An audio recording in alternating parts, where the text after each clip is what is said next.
கிறிஸ்துவுக்குள் அன்மகம் அன்பாய் அளிக்கப்பட்ட அன்புக்குரிய சகோதர சகோதரி அனைவருக்கும் கிறிஸ்துவுக்குள்ளான அன்பின் வாழ்த்துக்கள். இன்றைய நாளும் கூட நமது வாழ்நாளில் ஒரு நாளை கூட்டி கொடுத்து இந்த சத்தியத்தை கேட்க செய்த பிதாவாகிய தேவனுக்கு முதலாவது நன்றியை எடுத்துக்கொள்வோம். அது மட்டும் இல்லாமல் தமிழகத்தைச் சேர்ந்த அனைத்து சகோதர சகோதரிகளுடைய அன்பின் வாழ்த்தையும் தெரிவித்துக் கொண்டு, குறிப்பாக திருச்சி சபையாரைச் சேர்ந்த அடியன் வந்திருக்கிறேன். முதல் முறையாக அவர்களுடைய அன்பின் வாழ்த்தையும் கூட உங்களுக்கு தெரிவித்துக் கொள்கின்றேன் தெரிவித்துக் கொள்கின்றேன் தெரிவித்துக் கொள்கின்றேன். மிகவும் சந்தோஷம். இன்றைக்கு இந்த பெங்களூர் பட்டணத்தில் முதன் முறையாக சத்தியம் பேச வாய்ப்பு கொடுத்த லிங்கராஜபுரம் எக்லீஷா சபைக்காக மீண்டுமாக ஒரு முறை நன்றி தெரிவித்துக் கொள்கிறேன். இன்றைக்கு நம்ம பார்க்கக்கூடிய பாடத்தினோட தலைப்பு தேவனுக்கு பிரியமாய் நடந்து கொள்வது எப்படி அப்படிங்கிற ஒரு கேள்வியோட நம்ம இந்த பாடத்தை தொடங்குறோம். அது உலகத்தில் பார்க்கும்போது குழந்தைகளாக இருக்கும்போது பார்த்தீங்கன்னா பெற்றோருக்கு கீழ்ப்படிந்து நடப்பாங்க, பிரியமாக நடப்பாங்க. பெற்றோர்கள் பிள்ளைகளுக்கு நடப்பாங்க. கணவன் மனைவிக்கு, மனைவி கணவனுக்கு கீழ்ப்படிந்து நடப்பாங்க, பிரியமாக நடப்பாங்க. இது உலகத்தில் எல்லாருமே நடக்கிறது தான். ஒரு ஸ்கூலில் பார்த்தீங்கன்னாக்கா ஸ்டூடெண்ட்ஸு டீச்சருக்கு, தொழில் செய்கிற இடத்துல எஜமானுக்கு வேலையாட்கள் எல்லாம் நடப்பாங்க. இது எல்லாமே நடந்தாலும் நாம் சத்தியத்துக்குள்ள உள்ள வந்ததுக்கப்புறம் தேவனுக்கு கீழ்ப்படிஞ்சு நடக்கிறோமா அப்படிங்கிறத நம்ம ஒவ்வொருத்தரும் சிந்திச்சு பார்க்க வேண்டிய இருக்கலாம். இன்னொன்று, உலகத்தில் இருக்கிறவங்க பார்த்தீங்கன்னா யார் தேவன் அப்படிங்கிறது தெரியாமல் நிறைய பேர் என்ன பண்ணுறாங்கன்னா கீழ்ப்படிஞ்சு நடக்கிறாங்க. அதை நம்ம கண் கூட பார்த்துட்ருக்கோம். அவங்களுக்கு சத்தியம் தெரியாது, தேவன் யாருன்னு தெரியாது, அவருடைய குமாரன் இயேசு கிறிஸ்து யாருன்னு தெரியாது. ஆனால் அவங்க என்ன பண்ணுறாங்க, கீழ்ப்படிஞ்சு நடக்கிறாங்க. வேற்று மதத்தார், இஸ்லாமியராக இருக்கட்டும் இல்லை ஹிந்துஸாக இருக்கட்டும், அவங்க கூட யாருன்னா ரொம்ப பயபக்தியா, ஐயோ சாமி இருக்கு, கண்ணை குத்திரும், சாமிக்கு தெரியாமல் நம்ம எதுவும் பண்ணக்கூடாது, செவ்வாய் வெள்ளி புதன் இது மாதிரியெல்லாம் பார்த்தீங்கன்னா வீடெல்லாம் நல்லா சுத்தபத்தமாக வச்சு அவங்களுக்கு ரொம்ப விக்கிரக ஆராதனை பண்ணுறவங்க எப்படி இருக்காங்கன்னா அவங்க அந்த ஒரு பயத்தில் இருக்காங்க. ஆனால் உண்மையான தேவன் யாரு? யெகோவா தேவன், நம்மளுடைய ஆண்டவர். ஆண்டவர் மூலியமா தான் நம்ம போய் தேவனையே நம்ம பார்க்க முடியும். அப்படி இருக்க பட்சத்தில் நமக்கு எல்லாமே தெரிஞ்சும் நம்ம பயபக்தியா இருக்கோமா அப்படிங்கிறத ஒரு ஒரு 7 பாயிண்ட்ல இந்த சப்ஜெக்டை முடிச்சிடலாம். அதனால என்னன்னா எல்லா சப்ஜெக்ட்டுமே கேட்கக்கூடிய எல்லா வார்த்தைகளுமே தேவனுக்கு மிகவும் நம்மள்ட்ட தேவன்கிட்ட கொண்டு போய் சேர்க்கறதுல மிகவும் முக்கியத்துவம் வாய்ந்த வசனங்கள் தான். அதனால ஒவ்வொரு வசனத்தையும் நம்ம நிதானமாக வாசிப்போம். யோவான் 3ஆம் அதிகாரம் 36ஆம் வசனம். குமாரனிடத்தில் விசுவாசமாய் இருக்கிறவன் நித்திய ஜீவனை உடையவனாய் இருக்கிறான். குமாரனை விசுவாசிக்கிறவனோ ஜீவனை காண்பதில்லை, தேவனுடைய கோபம் அவன் மேல் நிற்கும் என்றான். குமாரனிடத்தில் விசுவாசமா இருக்கிறவன் நித்திய ஜீவனை உடையவனா இருக்கிறான். நம்மளுக்கு அந்த நித்திய ஜீவன் யார் மூலியமா கிடைக்குதுங்க? இயேசு கிறிஸ்து மூலியமா தாங்க. அப்படிதான் குமாரனை விசுவாசியாமல் இருக்கிறவனோ அந்த ஜீவனை காண்பதில்லை. அப்ப தேவனுடைய கோபம் அவன் மேல் நிலை நிற்கும் அப்படின்ற இந்த இடத்துல தேவனுடைய கோபம் அவன் மேல் நிலை நிற்கும் அப்படிங்கும்போது நமக்கு யார் மூலியமா ஜீவன் கிடைக்குதுன்னு தெரிஞ்சு அந்த ஒரு நித்திய ஜீவனை கிடைக்கக்கூடியது கர்த்தராகிய இயேசு கிறிஸ்து மூலமா அப்படின்னு தெரிஞ்சு செய்யாதவங்களுக்கு தெரிஞ்சு செய்யாம இருக்கும் பார்த்தீங்களா, அவங்க மேலதான் என்ன பண்றாரு தேவன் கோபமா இருப்பார். அதே போல நம்முடைய ஆண்டவர் யாருக்காக இந்த உலகத்துக்கு வந்திருக்காரு? இல்லை, நமக்காகவும் உலக ஜனங்களுக்காக தான். அவர் இந்த பூமிக்கு வந்தது, பாடுபட்டது ஆதாமுடைய சந்ததியிலேருந்து யார் யாரெல்லாம் பாவத்தில் இருக்காங்களோ அவங்களெல்லாம் மீட்டெடுக்க தான் வந்திருக்காரு. அப்படி இருக்கும்போது இன்னாருக்கு இந்த மதத்தாத்துக்காக இந்த ஒரு குறிப்பிட்ட ஆட்களுக்கு தான் கிடையாது. அப்படி இருக்க சமயத்துல நாம என்ன பண்றோம்னா, அந்த ஒரு ஆதாம சந்ததியார் அனைவருக்குமாகவே என்ன பண்றாருன்னா ஜீவனை கொடுக்குறாரு. ஆனா அந்த இடத்துல புது சிருஷ்டியா அழைக்கப்பட்ட நாம அவருக்கு என்ன தரப்போகிறோம்? அந்த இடத்துல இயேசு கிறிஸ்துக்கு என்ன நம்ம கொடுத்து என்ன முக்கியத்துவம் கொடுக்க போறோம்? பிதாவாகிய இடத்துல ராஜ்யத்துல நம்ம பிதாவாகிய தேவனிடத்துல எப்படி போய் சேர போறோம்? அப்படிங்கிறத நம்ம இன்னைக்கு பார்க்கலாம். அதே போல மத்தேயு 28ஆம் அதிகாரம் 19 மற்றும் 20 வாசிங்க. ஆகையால் நீங்கள் புறப்பட்டு போய் சகல ஜாதிகளையும் சீஷராக்கி பிதா குமாரன் பரிசுத்த ஆவியின் நாமத்திலே அவர்களுக்கு ஞானஸ்நானம் கொடுத்து நான் உங்களுக்கு கட்டளையிட்ட யாவையும் அவர்கள் கைக்கொள்ளும்படி அவர்களுக்கு உபதேசம் பண்ணுங்கள். இதோ உலகத்தின் முடிவு பரிந்தும் சகல நாட்களிலும் நான் உங்களுடன் கூட இருக்கிறேன் அதாவது என்றார். என்ன சொல்லியிருக்காங்களா, சகல ஜாதிகளையும் சிசராக்கி பிதா குமாரன் பரிசுத்த ஆவி நாமத்தினாலே அவர்களுக்கு ஞானஸ்நானம் கொடுத்து, அப்ப சகல ஜாதிகளையும் அப்படின்னா எல்லாத்துக்கும் தான் அந்த சத்தியம் போய் சேர்ந்திருக்கு. ஒருத்தர் ரெண்டு பேருக்கு இல்லை, அநேகர் இந்த சத்தியத்தை கேட்டிருக்காங்க. அப்படி இருக்கும்போது நான் உங்களுக்கு கட்டளையிட்ட யாவையும் உங்களுக்கு கை கொள்ளும்படி உபதேசம் பண்ணுங்கள். அப்ப இந்த உலகத்தின் முடிவு பரியந்தம் உங்களுடனே நான் இருக்கிறேன். அதாவது ஒவ்வொரு நாளுமே என்ன சொல்றாருன்னா உபதேசிக்கிறத நிறுத்தக்கூடாது. ஒவ்வொரு நாளும் நம்ம சத்தியத்தை போதிச்சுட்டு தான் இருக்கணும். சத்தியம் தெரியாதவங்களுக்கு எங்கே 2 பேர் 3 பேர் கூடுகிறார்களோ அங்கே தேவனுடைய நாமம் மகிமைப்படுவதாக. அந்த இடத்துல நம்ம இது சொல்ல வேண்டிய வார்த்தைகள் என்ன, தேவனுடைய நாமத்தை மகிமைப்படுற மாதிரி வார்த்தைகள் தான் நிறைய பேசணும். அதையும் உலகத்தாருக்கு நம்ம சொல்றதா இருந்தாலும் சரி, நம்ம சகோதர சகோதரிகளாக இருந்தாலும் சரி, வீணான வார்த்தைகள் பேசுறத தவிர்க்கணும். அதே போல இந்த மாதிரி ஒரு விஷயங்கள் ஒரு குமாரனை நம்மளுக்கு ஒரு பாடுகளுக்கு உட்பட்டு அவரை பலி கொடுத்து ஈடுபலியாக கொடுத்து இந்த ஒரு மிகப்பெரிய தேவனுடைய சித்தத்தை இயேசு கிறிஸ்து எப்படி நிறைவேற்றினார்னா அவருக்கு பிரியமாய் நடந்து, தேவனுக்கு பிரியமாய் நடந்து அவரோட திட்டத்தை நிறைவேற்றியிருக்கார். அதே போல நாமளும் அது ஒரு தேவனுக்குரிய திட்டத்தை படிப்படியாக நிறைவேற்றி வரோங்கிற ஒரு விசுவாசத்தோட இருக்கிறோம். இன்னும் மேற்கொண்டு நம்ம எப்படி ஆழமாக அதை விசுவாசிக்கலாம் அப்படிங்கிறத நம்ம பார்க்கக்கூடியவர்களாக இருக்கும். அதே போல் வாசிக்கலாம். அதில் முக்கியமாக ஒரு விஷயம் என்னென்னா, இந்த அப்போஸ்தலர் 15:3 மற்றும் 4 வாசிங்க.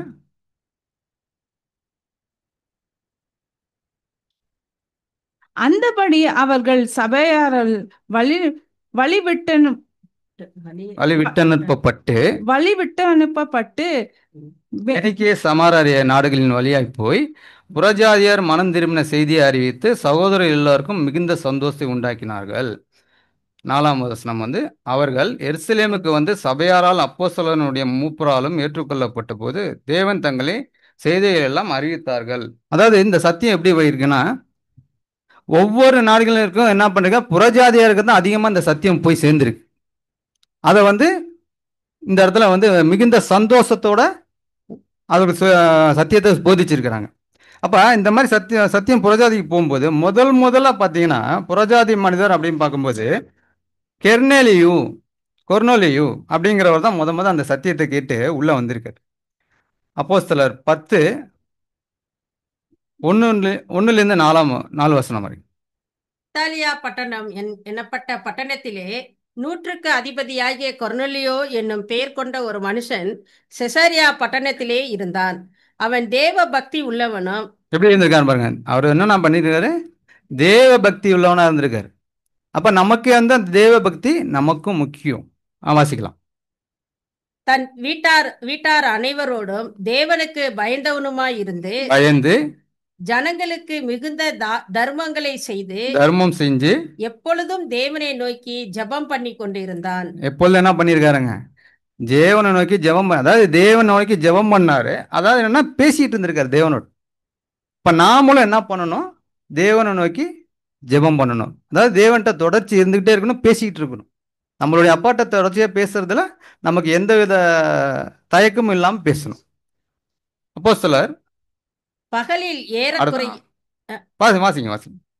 ஏறக்குறைய 9ஆம் மணி நேரத்திலே தேவனுடைய தூதன் தன்னிடத்தில் வரவும் கொர்நேலியுவே என்று அழைக்கவும் பிரதட்சியமாய் தரிசனம் கண்டு அவனை உற்று பார்த்து பயந்து, ஆண்டவரே, என்ன என்றான். அப்பொழுது அவன், உன் ஜெபங்களும் உன் தர்மங்களும் தேவனுக்கு நினைப்பூட்டுதலாக அவர் சந்நிதியில் வந்து வந்து எட்டி இருக்கிறது. இப்பொழுது நீ யோவா பட்டணத்திற்கு மனுஷனை அனுப்பி பேதுரு என்னும் மறுபெயரு கொண்ட சீமோனை அழைப்பித்து. போதும் சிஸ்டர், போதும். அதாவது என்ன சொல்கிறாருன்னா, தேவ பக்தி உள்ள சந்ததியை வரத்துக்கும் அவர்கிட்ட ஜெபம் பண்ணி பேசிகிட்டு இருந்ததும் அது மாதிரி பண்ணும்போது என்ன சொல்லலாம், கொர்நேலியுவே அப்படின்னு சொல்லிட்டு அவர் கேட்டிருக்காரு. அதே போல் நம்ம என்ன பண்ணுறோம், தேவன்கிட்ட பேசிகிட்டு இருக்கும்போது நம்மளோட வாழ்க்கையில் யார் வரலாம்? நம்மளுக்கும் தேவன் தூதன் வந்து சபையோர்கள் உங்களோட பேர் சொல்லி கேட்கும்போது அந்த இடத்துல நீங்கள் என்ன ஆண்டவரேன்னு பணிஞ்சுக்கும் போது அந்த ஒரு வாய்ப்பு நமக்கு வரும். நம்ம தேவனோட எந்த அளவு நம்ம வந்து தொடர்ச்சியில் இருந்துட்டு இருக்கோமோ அப்போ தான் அந்த வாய்ப்பு நமக்கு வரும். அப்படி வரும்போது மிகுந்த சந்தோஷத்தோட நம்ம அந்த ஒரு வாய்ப்பை எதிர்நோக்கி நம்ம என்ன பண்ணணும், இன்னும் சத்தியத்தை மென்மேலும் படிச்சுக்கணும். அதே போல் நம்ம படித்தது மட்டும் இல்லாமல் மற்றவங்கள்ட்டையும் வந்து பிரயோஜனமாக அதை எடுத்து சொல்லணும். அப்படி சொல்லும்போது இந்த சபையில் இருக்க ஒரு சகோதரனையோ சகோதரனையோ கூப்பிட்டு உங்கள் பேர் சொல்லி சொன்னால் எப்படி இருக்கும்? ஒரு கற்பனையில் நினச்சி பாருங்க. அது வாய்ப்பு சீக்கிரம் கிடைக்கிறதுக்காக நம்ம ப்ரேயர் பண்ணிப்போம். அப்போ புறஜாதிகளுக்கு தான் அந்த வாய்ப்பு அதிகமாக போயிருக்கு. அதேபடி அந்த அழைப்பு வந்து எப்படி சொல்றாரு, பரம அழைப்பு அப்படின்றார். அந்த புறஜாதியர்கள் போன அழைப்பு மிகப்பெரிய ஒரு பரம அழைப்புன்றாரு. அந்த ஒரு பரம அழைப்பு எப்படின்னா, நமக்கு வந்து அந்த பரம அழைப்பு எப்படி கிடைச்சிருக்குன்னா, ஃபர்ஸ்ட் பேசிக் சப்ஜெக்ட் எடுக்கும்போது நம்மளுக்கு எடுத்திருப்பாங்க.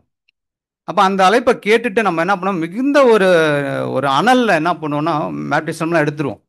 ஆனால் அந்த பேப்டிசம் எடுத்ததுக்கப்புறம் பார்த்தீங்கன்னா அதோட தாற்பயம் என்னாகிறது, சில பேர்த்துக்கு புரிஞ்சும் எடுத்திருக்கலாம், புரியாமல் எடுத்திருக்கலாம். ஆனால் அதுக்கப்புறம் போக போக நம்ம ஒரு சத்தியத்தில் இருக்க வளர்ச்சியை பொறுத்து நமக்கு அந்த தாற்பயம் தெரிய வரும். தெரிய வந்ததுக்கப்புறம் அந்த அனலாக இருப்போம். அந்த அனல் அப்படியே தொடர்ச்சியாக இருக்குமான்னு பார்த்தீங்கன்னா கொஞ்சம் கொஞ்சமாக போக போக என்னாகும், குளிராயிருது. ஒன்று அனலாயிரு, இல்லை குளிராயிரு. அப்படி இருக்கும்போது அந்த அனலில் வந்தவங்க என்ன பண்ணியிருக்கணும், அந்த அனலில் மேற்கொண்டு மேற்கொண்டு கொழுந்து விட்டு எரிஞ்சு தீயா பறஞ்சு காட்டு தீயா பரவணும். ஆனால் நம்மள என்ன பண்ணுறோம், அந்த அனல்லேருந்து கொஞ்சம் கொஞ்சமாக குளிர் அடிக்க ஆரம்பிச்சிடும். அந்த மாதிரி வராத அளவுக்கு நம்ம பார்த்துக்கணும். ஏன்னா இப்போ எல்லாமே என்ன பார்த்தீங்கன்னா இன்னும் அந்த 7 பாயிண்ட்டுக்குள்ளே போகலை, சோர்வு அடைஞ்ச வேண்டுனா. அதனால் என்னென்னா இதெல்லாம் வந்து இன்ட்ரோடக்ஷன் சொல்லிட்டு போனால் தான் உங்களுக்கு கொஞ்சம் ஈஸியாக புரியுங்கிறதுக்காக. ஏன்னா அந்த அனலாக இருந்தோம்னா தான் நம்ம எப்படி இருக்கலாம்னா, ஒரு கிறிஸ்துவை தெரிந்து கொண்டவர்கள் அப்படிங்கிறது நம்ம தனியாக தெரியும். மற்றவங்களை பார்க்கறத விட உலகத்தில் இருக்கிறவங்க மற்ற பார்க்கும்போது நீங்கள் யாருனே தெரியாத ஒரு இடத்துக்கு போனால் கூட இவர் போகிற ஒரு கிறிஸ்தவர் மாதிரி இருக்காரு அப்படிங்கிறது தனியாக தெரியும். அப்போ அந்த மாதிரி அனலாக இருந்தால் மட்டும்தான் நம்மளை ஒருத்தங்க வந்து நம்மளை ஒரு பார்க்கும்போது அண்டர்ஸ்டாண்ட் பண்ணணும்னா எப்படி பண்ணணும், இவர் இன்னார் போஸ்ட்டில் இருக்காரு அப்படின்னு அண்டர்ஸ்டாண்ட் பண்ணுறதை விட இவர் கிறிஸ்தவையா பார்க்கும்போதே தெரியுது அப்படிங்கிறது தான் நம்மளுக்கு மிகப்பெரிய ஒரு அங்கீகாரம் இந்த உலகத்தில். அப்போ நாம் அந்த கிறிஸ்துக்குள்ள இன்னும் நம்மளை மென்மேலும் வளர்கிறதுக்கு நம்ம என்னென்ன பண்ணுறோம் அப்படிங்கிறத இந்த ஒரு 7 பாயிண்டில் நம்ம பார்க்கலாம்.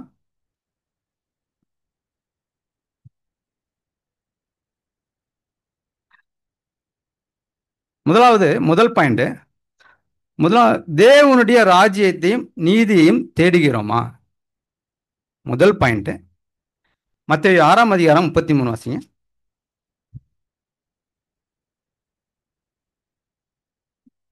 முதலாவது தேவனுடைய ராஜ்யத்தையும் அவருடைய நீதியையும் தேடுங்கள், அப்பொழுது இவைகள் எல்லாம் உங்களுக்கு கூட கொடுக்கப்படும். முதலாவது தேவனுடைய ராஜ்யத்தையும் நீதியும் தேடுங்கள். நீ இப்போ என்ன எதிர்பார்க்குறீங்களோ இந்த உலகத்தில் அது இன்னும் என்ன கிடைக்கும், கூட கிடைக்கும். ஆனால் நம்ம எதிர்பார்க்கறது என்ன எதிர்பார்க்குறோம், காரு வீடு பங்களா அது மாதிரியா? நம்ம எதிர்பார்க்கறது பரலோக ராஜ்யத்தில் நமக்கு இடம் கிடைக்குமா, பிதாவுடைய பக்கத்தில் போய் உட்காருவோமா? அதை எதிர்பார்க்கும் போது என்னன்னா அவர் இன்னும் கூட கொடுக்குறேன்றார். நீங்கள் எதிர்பார்க்கறத விட கூட கொடுக்குறேன்னா என்ன அர்த்தம், நமக்கு அங்கே ஒரு இடம் வேணும். நம்ம எதிர்பார்க்குற நோக்கம் அது மட்டுமா தான் இருக்கணும். பூமிக்குரிய வாழ்க்கைக்கு அன்னாடம் என்ன தேவையோ எறும்புக்கு கொடுக்குற தீனியை விட நமக்கு அதிகமாக கொடுக்குறாரு. அது போதுமானது. அப்ப எப்படிப்பட்டதான ஒரு தேடல் நம்மள்ட்ட இருக்கணுங்கிறத நம்ம பார்த்துட்டோம். இப்ப என்னன்னா, உதாரணத்துக்கு ஒரு குழந்தைய வந்து நம்ம ஸ்கூல்ல படிக்க வைக்கிறோம். ஒரு நல்ல ஸ்கூல்ல படிக்கணும், சிபிஎஸ் சிலபஸ்ல படிக்கணும், அதெல்லாம் ஏதோ நிறைய இருக்கு. அதெல்லாம் படிக்க வைக்கிறோம். இந்த ஸ்கூல்ல இப்படி படிச்சா தான் புள்ள நல்லா படிக்கும், நல்லா ரேங்க் வாங்கும், நாளைக்கு ஃபியூச்சர்ல புள்ள கஷ்டப்படாம ஒரு வேலைக்கு போகும். இதெல்லாம் பார்க்கணும். அப்ப அந்த மாதிரி நம்ம பண்ணும்போது உலகப்பரமான ஒரு காரியங்களுக்கே நம்ம இவ்வளவு தூரம் முக்கியத்துவம் கொடுக்கும்போது தேவனுக்கு நம்ம எவ்வளவு முக்கியத்துவம் கொடுக்குறோம். அப்ப அந்த தேவனு அந்த ஒரு ராஜ்யத்துக்கு போகிறதுக்கு நம்ம எவ்வளவு பயபக்தியா இருக்கணும். ஏன்னா யாரு வந்து தேவனுடைய ராஜ்யத்தை தேடுகிறார்களோ அவர்களுக்கு நீ கேட்டதை விட நான் கூட கொடுக்குறேன்னு வசனம் சொல்லுது. அப்ப இந்த இடத்துல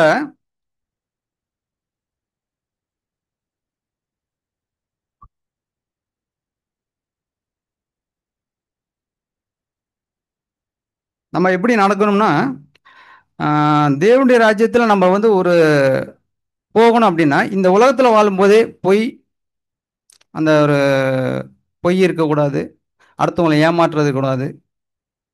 அதை ஒரு இடத்துல நம்ம வேலை பார்க்குறோம்னா அந்த லஞ்சம்லாம் வாங்கக்கூடாது. இதெல்லாம் வாங்காமல் நம்ம வந்து இருந்தோம்னா தான் நம்மளுக்கு சோதனைகள் ஜாஸ்தி வரும். ஆனால் அப்படி வாழ்ந்தோம்னா மட்டும்தான் தேவனுடைய ராஜ்யத்தை சென்று சேர்றதுக்கு அது ஒரு பேசிக் அடிப்படை.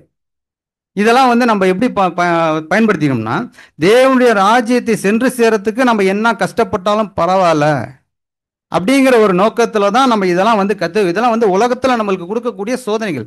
அதுவும் கிறிஸ்துவுக்குள்ளாக அழைக்கப்பட்ட நமக்கு மிகப்பெரிய சோதனைகள் வரும். நம்ம இருக்கிற பொசிஷன் அது மாதிரி இருப்போம். நம்மள்ட்ட வந்து கேட்பான், 10 பேர் இருக்கிற இடத்துல நம்ம ஒருத்தர் மட்டும் தனியா தெரியும். அப்போ 9 பேர் லஞ்சம் வாங்குவான். லஞ்சம் வாங்குறவங்க இருப்பாங்க. அப்போ நம்ம இடத்துல லஞ்சம் வாங்கலைன்னா அந்த வரக்கூடிய பெட்டிஷன்லாம் பார்த்தீங்கன்னா நம்ம மேலே திருப்பி விட்ருவாங்க, இவங்களால தான் ஆச்சு அப்படின்னு. அந்த மாதிரி சோதனைகள்லாம் வந்திருக்கு, நிறையா நானும் நேரில் பார்த்துருக்கேன். கிறிஸ்துக்கால அழைக்கப்பட்ட சகோதர சகோதரிகளுக்கு இந்த மாதிரி சோதனைகள் அதிகமாக வரும். அப்போ இதை நாம் எப்படி நம்ம கடைபிடிக்கும் அப்படின்னா, ஏசாயா 33, 15 மற்றும் 16.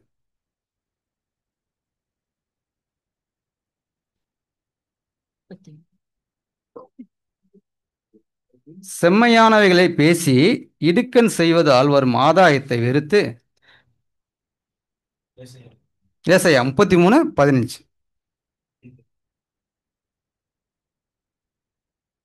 நீதியை நடந்து செம்மையானவைகளை பேசி இடுக்கண செய்வதால் வரும் ஆதாயத்தை வெறுத்து பரிதானங்களை வாங்காதபடிக்கு தன் கைகளை உதறி ரத்தம் சிந்துவதற்காக யோசனைகளை கேளாதபடிக்கு தன் செவியை அடைத்து பொல்லாப்பை காணாதபடிக்கு தன் கண்களை மூடுகிறவனோ அவன் உயர்ந்த இடங்களில் வாசம் பண்ணுவான். கண்மலைகளின் அரண்கள் அவனுடைய உயர்ந்த அடுக்கலமாகும். அவன் அப்பம் அவனுக்கு கொடுக்கப்படும், அவன் தண்ணீர் அவனுக்கு நிச்சயமாக கிடைக்கும். அதெல்லாம் என்னன்னா, இடுக்கண் செய்வது வரும் ஆதாயத்தை வெறுத்து. இடுக்கண் செய்வதில் வரும் ஆதாயத்தை வெறுத்துனா நம்ம என்ன செய்ய போறோமோ அதனால கிடைக்கக்கூடிய ஒரு பலன் நமக்கு வந்து உலக நீதியை தவிர்த்து, நீதி இல்லாமல் கிடைக்கக்கூடியது நமக்கு எதுவும் தேவையில்லை. அதே போல் பரிதானங்களை வாங்காதபடிக்கு, லஞ்சம் வாங்காதபடிக்கு, ரத்தம் சிந்துவதற்கான யோசனை, அதாவது தேவையில்லாமல் ரத்தம் சிந்துவதற்கான யோசனைகளை கேளாதபடிக்கு காதை மூடிக்கணும். அப்போ பொல்லாப்பு காணாதபடிக்கு, நம்மளை வந்து மற்றவங்க வந்து ஒரு விஷயத்தில் நம்ம நேர்மையாக இருக்கும்போது நம்ம 1000 பேர் சொல்லிட்டு போகிறோம், அதெல்லாம் நம்மளுக்கு காதில் விழ தேவையில்லை. நம்ம தேவனுக்கு நேர்மையாக இருக்கோமா, கிறிஸ்துவுக்கு வந்து அடிமையாக இருக்கோமா, அதை மட்டும் பார்த்துட்டு போனால் போதும். அப்போ அந்த இடத்துல என்ன, அது மாதிரி இருந்தோம்னா என்ன சொல்கிறாருன்னா, உயர்ந்த இடத்தில் வாசம் பண்ணுவான். நீ எப்படி நடந்துக்கிறியோ அதை உலகத்தில் நீ என்ன வேணா பண்ணட்டும், பாவியாக இருக்கட்டும், பிச்சைக்காரனாக இருக்கட்டும், என்ன வேணா சொல்லிட்டு போகிறாங்க. தேவனுக்கு நீ என்ன நோக்கத்தில் இருக்க, உனக்கு நமக்கு அது மட்டும்தான் வேணும். அப்போ என்னன்னா தேவன் நம்மளை எப்படி பார்க்குறாருன்னா, உயர்ந்த இடத்துல வாசம் பண்ணக்கூடியதுக்கு ஒரு தகுதியான ஒரு நபர் இருக்காரு. அப்படிங்கிறத தேவன் பார்க்கிறார். அப்ப அது மாதிரி நம்ம நடக்கும்போது நமக்கு என்ன சொல்றாருன்னா, உனக்கு அப்பமும் தண்ணீரும் தரேன். நமக்கு காலையில மன்னா கொடுக்குறாரு. அதை மன்னாவை நம்ம புசிக்கிறதுக்காக நம்மளுக்கு என்ன கொடுக்குறாரு? இன்னொன்னு தண்ணீர் கொடுக்குறாரு. என்ன தண்ணீர் கொடுக்குறாரு? ஜீவ தண்ணீர் கொடுக்குறாரு. அப்ப அன்றாடம் நம்ம வாழ்க்கையில ஜீவ தண்ணீர் வந்துகிட்டு இருக்கு, ஜீவ தண்ணீர் கொடுத்துட்டு இருக்காரு. அதனாலதான் நம்ம என்ன பண்றோம்? வாழ்க்கையில் பிழைத்து நிற்கிறோம். அப்ப அந்த இடத்துல தேவனுக்கு நம்ம எந்த மாதிரியான ராஜ்யத்தின் நீதியையும் தேடுறோமோங்கிறத தேவன் பார்க்கிறாரு. அப்ப அவருக்கு பிரியமான மாதிரி ஒரு வாழ்க்கையை நம்ம வாழ்ந்தா மட்டும்தான் இந்த ராஜ்யத்தையும் நீதியும் தேட முடியும். அந்த மாதிரி இப்ப கடந்த காலங்களில் அந்த ராஜ்யத்தையும் நீதியும் தேடுறதுக்கான ஒரு வாய்ப்பை நம்ம பயன்படுத்தியிருக்கோமா, இழந்திருக்குமாங்கிறத நம்ம சிந்திச்சு பார்க்கலாம். 2வது பாயிண்ட், நமக்கு கிடைக்கும் ஒவ்வொரு சரியான வாய்ப்பிலும் சத்தியத்திற்கு சாட்சி கொடுக்கிறோமா? இப்ப சத்தியத்தை குறித்து சாட்சி கொடுக்கிறோமாங்கிற பார்க்கும்போது, சத்தியத்தை குறித்து பேசினாலே நமக்கு என்ன வருதுங்க? வெக்கம் வருது. இப்ப சத்தியத்தை குறித்து பேசினாலே வெக்கம் வருது. எப்படி அது பேசுறது? நம்ம பேசுறது தவறா பேசிடுவோமா? அதை அவர் கண்டுபிடிச்சிருவாரா? நினைக்கிறோம்ல. அந்த இடத்துல சத்தியத்தை குறித்து சாட்சி கொடுக்கறதுக்கு நீ வெக்கப்படாத ஊழியக்காரனா இரு. நீ ஒரு வசனம் சொல்லு, அந்த வசனத்துக்கான அர்த்தத்தை சொல்லு. அப்ப அந்த வசனம் நீ 100 வசனத்துல ஒருத்தருக்கு சொல்லும் போது ஒரு வசனம் அவரை போய் நெஞ்சில குத்தும். அது எப்படி குத்தும்னா, பேதுருக்கு பாத்தீங்கன்னாக்க ஒவ்வொரு நாளும் அவர் என்ன கோழி கூவுவது அவருக்கு என்ன பண்ணுச்சான்? ஒவ்வொரு நாளும் சேவல் கூவுவது முள்ளு குத்துறது போல இருந்துச்சான். அதே மாதிரி நீங்க சொல்லக்கூடிய 100 வசனத்துல ஒரு வசனமாவது என்ன பண்ணிருக்கோம்? அவங்கள குத்திருவோம். அப்ப அதன் மூலியமா என்ன பண்றதுக்கான வாய்ப்பு இருக்குன்னா, ஒரு மனம் திரும்புதலுக்கான ஒரு வாய்ப்பு உங்க மூலியமா கொடுக்குறாரு. அப்ப அந்த இடத்துல நீங்க என்ன பண்ணணும்? சத்தியத்திற்கு சாட்சி கொடுக்குறீங்களா அப்படிங்கிற கேள்விக்கு நாம எந்த இடத்துல இருக்கோங்கிறத நம்ம சிந்திச்சு பார்க்கணும். ஏன்னா யோவான் 18:37 வாசிங்க. அப்பொழுது பிலாத்து அவரை நோக்கி, அப்படியானால் நீ ராஜாவோ என்றான். இயேசு பிரதியுத்தரமாக, நீர் சொல்லுகிறபடி நான் ராஜாதான். சத்தியத்தை குறித்து சாட்சி கொடுக்க நான் பிறந்தேன். இதற்காகவே இந்த உலகத்திலே வந்தேன். சத்தியவான் எவனும் என் சத்தத்தை கேட்கிறான் என்றார்.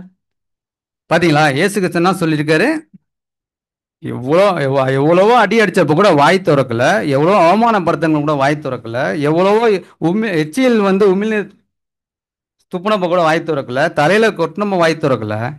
ஆனா நீ இந்த உலகத்துக்கான ராஜாவா அப்படின்னு நீ கேட்டோன்னு அடுத்த நிமிஷம் சிந்திக்காம என்ன சொல்லிட்டாரு? ஆமா, நான் ராஜா தான். அந்த இடத்துல அவர் மௌனமா இருந்திருந்தாருன்னா என்ன ஆயிருக்குங்க? அப்ப தேவன் என்ன திட்டத்துக்கு அனுப்புனாரோ அதுவே பாத்தீங்கன்னா அந்த ஸ்டார்டிங்ல கொலாப்ஸ் ஆயிருக்கும். அவ சொல்ல அவரு தயங்கல. ஆமா, நான் ராஜா தான், நீ என்ன வேணா பண்ணிக்க. அப்ப அந்த இடத்துல என்ன சொல்றாரு? நான் ராஜா தான் சொல்லி என்ன சொல்றாரு? சத்தியத்துக்கு சாட்சி கொடுக்கிறார். அப்ப அதே போல நாமளும் என்ன பண்ணணும்? எந்த ஒரு விஷயத்தையும் இருந்தாலும் சத்தியத்துக்கு சாட்சி கொடுக்கிற பிள்ளைகளாக நாமளும் இருக்கணும். என்ன வேணாலும் அடி, என்ன வேணாலும் உமிழ்ந்து துப்பு, என்ன வேணாலும் பேசிட்டு போ, நான் சத்தியத்தை சொல்லுவேன். இதை தடுக்கிறதுக்கு யாராலும் முடியாது. ஆனா தடுக்கிறதுக்கு யார் வருவா? நீங்க எந்த அளவுக்கு சத்தியத்துல உள்ள வந்திருக்கீங்களோ அந்த அளவுக்கு சாத்தான் நிறைய பேர்த்த அனுப்புவான், அவனோட தூதர்களை அனுப்புவான். ஒரு கட்டத்துல முடியலையா, நானே இறங்கி வரேன்னு கூட வரலாம். சாத்தான் வருவான், அவங்க வீட்டுக்கே வருவான். அந்த மாதிரி கூட என்ன பண்ணலாம்னா அந்த மாதிரி தூதர்களை அனுப்பி, கெட்டுப்போன தேவ தூதர்களை அனுப்பி உங்களை சத்தியம் சொல்ல விடாம தடுப்பான். அந்த இடத்துல நீங்க யாருக்காக நிக்கணும்னா கிறிஸ்துக்காக நின்று சத்தியத்தை சொல்லும் போது அப்ப அதை என்ன பார்க்கிறாரு? சத்தியத்திற்கு சாட்சி கொடுக்கிற பிள்ளையா இவன். இந்த சகோதரி சத்தியத்துக்கு சாட்சி கொடுக்கிற சகோதரி ஏன் பிள்ளை அப்படின்னு என்ன பார்ப்பாரு தேவன்? அங்கேருந்து பார்ப்பார். சத்தியத்துக்கு சாட்சி கொடுக்கிற பிள்ளைகளா நாம மாறணும். அப்ப யார் என்ன கேட்டாலும் அவங்களுக்கு என்ன கொடுக்கணும்னா ஒரு தெளிவான ஒரு விளக்கம் கொடுக்கணும் சத்தியத்தை பொறுத்தளவு. அப்ப அந்த இடத்துல நம்ம சத்தியத்துக்கு விளக்கம் கொடுக்கிறோம்னா நம்ம வந்து பைபிளை வந்து உலகத்தார்கள் வந்து பார்த்தீங்கன்னா நிறையா படிச்சிருப்பாங்க. நிறையா எவ்வளோ தூரம் படிச்சிருக்கேன், ஃபுல்லாக கரைச்சி குடிச்சிருப்பேம்பாங்க. ஆனால் அது வந்து நமக்கு முக்கியம் கிடையாது. பைபிளை நீ எத்தனை தடவை படிக்கிறங்கிறத விட, நீ பைபிளில் அந்த வசனத்துக்கு என்ன நீ முறையான விளக்கம் இருக்கு, தவறான விளக்கம் இல்லாமல் முறையான விளக்கம் சொல்றியா, நமக்கு அதுதான் முக்கியம். அப்ப சத்தியத்தை குறித்து போதிக்கும் போது மட்டும் நம்ம எப்படி இருக்கணுமா, ரொம்ப ஜாக்கிரதையா இருக்கணும்னு சொல்றாங்க. அப்ப சில பேர் சத்தியத்துல கேட்கும்போது வேற யார்ட்டையா நீ ஒரு உலகப்புறமான காலங்கள்ட்ட நீங்க சொல்லும்போது கூட என்ன சொல்லுவாங்கன்னா, ஏதாவது ஒரு உன்னைய வந்து நான் எப்படி கொக்கி போட்டு பார்க்குறேன் பாரு, இதுக்கு நீ பதில் சொல்லிடுவியா அப்படின்னு குதர்க்கமான கேள்வியெல்லாம் கேட்பாங்க. அந்த இடத்துல நம்ம என்ன பண்ணணும்? குதர்க்கமான கேள்வி கேட்குறாங்க நம்ம புரிஞ்சுக்கிட்டோம்னா அந்த இடத்துல என்ன பண்ணோம்னா, அவங்களுக்கு ஆர்கியூமெண்ட் பண்ற அளவுக்கு நம்ம வசனத்தை எடுத்து வைக்க கூடாது. நம்ம என்ன பண்ணணும்? இதற்கான விளக்கங்களை உங்களுக்கு நீங்க ஃபர்ஸ்ட் இதை ஃபாலோ பண்ணுங்க, இதற்கான விளக்கங்கள் உங்களுக்கு பின்னாடி அறிவிக்கப்படும், இல்லை நீங்களே புரிஞ்சுக்குவீங்க, ஸ்டார்டிங்கில் இது உங்களுக்கு நம்ம சொல்ல முடியாது அப்படின்னு நம்ம விலகிறோம் பார்த்தீங்களா. ஆனால் அவங்கள விட்டு விலக சொல்லலை, அந்த வார்த்தைக்கு நம்ம இடம் கொடுக்காம, அவங்கள்ட்ட ஆர்கியூமெண்ட் பண்ணாத அளவுக்கு இடம் கொடுக்காம சத்தியத்தை அப்படி போதிச்சு அவங்களுக்கு உணர வைக்கணும். ஏன்னா நீங்கள் எந்த அளவுக்கு நீங்கள் ஒரு வசனத்தை அவங்க வந்து குதர்க்கமாக கேட்குறாங்கன்னு நம்ம ஒரு வசனத்தை சொல்ல போய் அவங்க அந்த ஸ்பாட்லேயே என்ன பண்ணுவாங்கன்னா அர்த்தத்தில் நீங்கள் ஃபோன் பண்ணது கூட எடுக்க மாட்டாங்க. அப்போ என்னன்னா அவங்களுக்கு அதுக்கு தகுந்த மாதிரி நம்ம கீழே இறங்கி போய் அவங்களுக்கு சத்தியம் சொல்லணும். அவங்களோட நிலைமையை விட நம்ம எல்லாம் தாழ்ந்து போகணும். சத்தியம் சொல்றவங்க என்ன பண்ணா தாழ்ந்து தான் போகும். தாழ்ந்து போய் நீங்க சத்தியம் சொல்லும் போது அவங்களுக்கு அந்த சத்தியம் உங்களோட கீழ்ப்படுதல் மூலியமா அவங்களுக்கு என்ன ஆகும்னா ஒரு கேட்கணுங்கிற ஒரு ஆர்வம் வரும். அப்ப நாம வந்து இந்த இடத்துல சத்தியத்தை எப்படி நம்ம வந்து சாட்சி கொடுக்குறோம். ஏன்னா நம்ம வேலை செய்யற இடங்கள்ல கூட இந்த மாதிரி வாய்ப்பு கிடைச்சா சத்தியத்தை சாட்சி கொடுக்குறவங்களா இருக்கணும், எந்த வேலையில இருந்தாலும் பரவாயில்ல. அப்போ அந்த வேலை செய்கிற இடத்துலையும் சரி மற்ற இடத்துலையும் சரி நம்மளுக்கு என்ன சத்தியத்தை சாட்சி கொடுக்கறது மிகப்பெரிய ஒரு பரிசுத்த ஆவி நமக்கு வேணும். நம்மளுக்கு கிடைக்க போகிற பரிசுத்த ஆவியை வீண் விரயம் பண்ணாம சத்தியத்துக்கு சாட்சி கொடுக்குற பிள்ளைகளா நாம வளரணும். அப்ப நீதிமொழிகள் 25:11 வாசிங்க.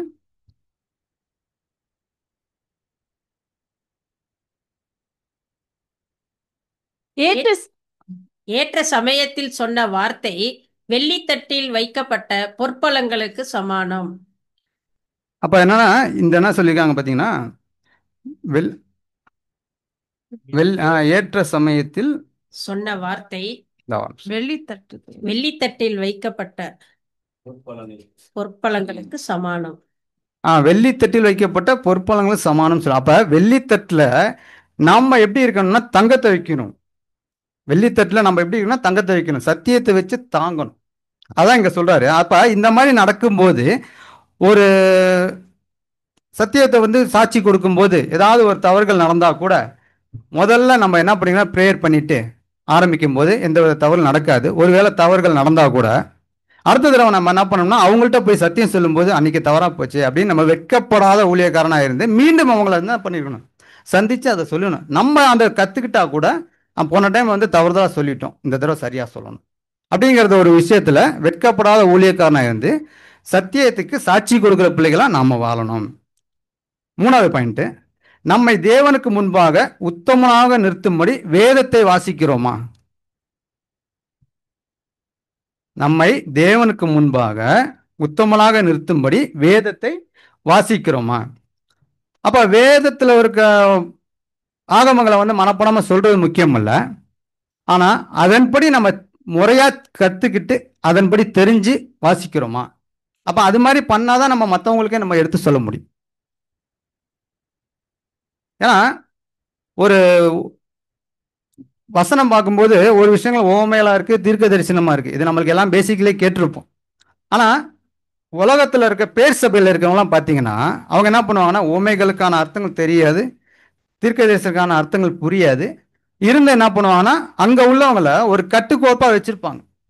அது எப்படி வச்சிருக்காங்கன்னு பார்த்தீங்கன்னா நிறைய வார்த்தைகள் என்னன்னா நமக்கான வார்த்தைகளை தேவன் வந்து ஊமையா பேசியிருக்கும் போதும் சரி, தீர்க்க தரிசனம் பேசியிருக்கும் போதும் சரி, அதை வந்து படிச்சு ஆராய்ஞ்சு பார்த்தா தான் அதோட விளக்கம் புரியும். ஆனா இவங்க என்ன பண்ணுவாங்க, அதை வந்து லிட்ரலா படிக்காம ஜென்ரலா படிச்சுட்டு அந்த ஒரு பயமுறுத்துதலுக்கான ஒரு வசனமா வச்சு அவங்களெல்லாம் என்ன பண்ணிருக்காங்க, கட்டி போட்டு வச்சிருக்காங்க. நீ இதை விட்டு போனீன்னா தேவன் வந்து இதை கொடுக்குறார், இந்த வசனத்தை கொடுக்குறார் பாரு, உனக்கு இப்படிதான் நடக்கும், அந்த மாதிரிலாம் சொல்றாங்க. அதான் என்ன சொல்லியிருக்காங்கன்னா, ஊமைகளாகவும் மறைபொருளாகவும் நிழலும் பொருளாகவும் நிறைய நேரங்களில் பேசியிருக்காரு. ஆனா இது வந்து உலகத்துல இருக்கவங்க தெரியாது. அவங்க என்ன சொல்றாங்கன்னா, ராஜ்யத்தின் காரியங்களை கூட கதையா பேசி, கட்டுக்கதைகளா பேசி அவங்கள பயமுறுத்தி வச்சிருக்காங்க.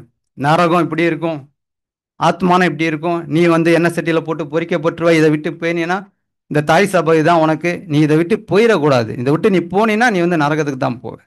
இந்த மாதிரிலாம் சொல்லி பயமுறுத்தும் போது அவங்க என்ன பண்றாங்கன்னா, மனிதனுடைய வார்த்தைக்கு கட்டுப்பட்டு அந்த இடத்துல இருக்காங்க. தேவனுடைய வார்த்தை என்னன்னு அவங்களுக்கு தெரியாது. அதனால என்ன பண்றாங்க, மனிதனுடைய வார்த்தைக்கு கட்டுப்பட்டு அந்த இடத்துல இருக்கிறதுனால அவங்க என்ன பண்ண, ஒரே சர்க்கிளா இருக்காங்க. எல்லாருமே பார்த்தீங்கன்னா அப்படியே போனோமா, பாஸ்டர் தான் எனக்கு, அவர் தான் பரலோகத்துக்கு என்னை அழைச்சிட்டு போறார். நம்ம நிறைய கேட்டிருப்போம், பரலோகத்துக்கு யார் அழைச்சிட்டு போறாருன்னா பாஸ்டர் தான் அழைச்சிட்டு போறாரு.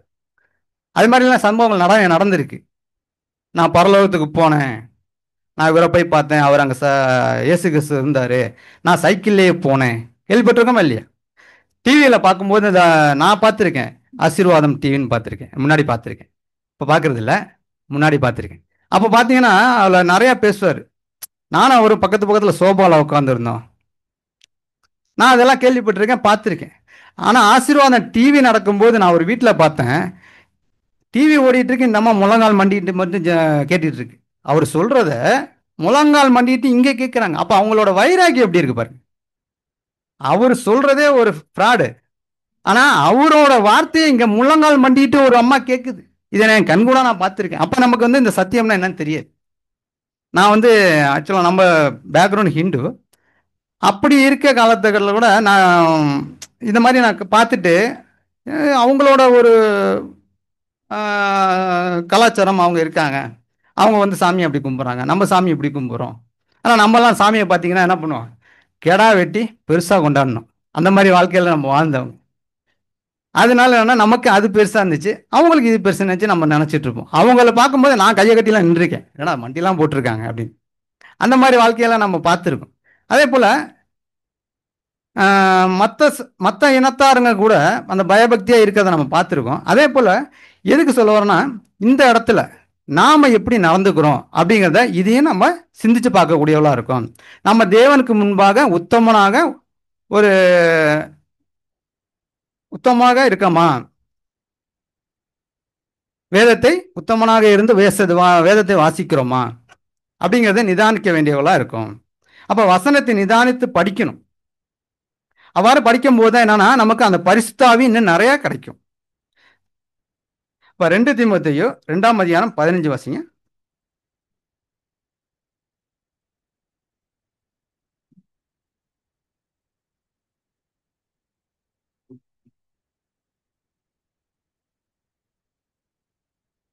நீ வெட்கப்படாத ஊழியக்காரனாயும் சத்திய வசனத்தை நிதானமாய் பகுத்து போதிக்கிறவனாயும் உன்னை உன்னை தேவனுக்கு முன்பாக உத்தமனாக நிறுத்தும்படி ஜாக்கிரதையா இரு. பாத்தீங்களா என்ன சொல்ற, நீ வெட்கப்படாத ஊழியக்காரனாயும் சத்தியத்தின் வசனத்தை நிதானமாய் பகுத்து போதிக்கணும். அவசரப்படக்கூடாது, நிதானமா இருக்கணும். நமக்கு மிகப்பெரிய ஒரு கிறிஸ்துக்குள்ள வந்ததுக்கு அப்புறம் மிகப்பெரிய ஒரு நமக்கு ஃபர்ஸ்ட் பேசிக் என்னன்னா, குழந்தை எழுந்திரிச்சு நிற்கிது பார்த்தீங்களா, அதுக்கு ஃபர்ஸ்ட் நம்மளுக்கு நிதானம் ஃபர்ஸ்ட் வேண்டுகிறது. அதே போல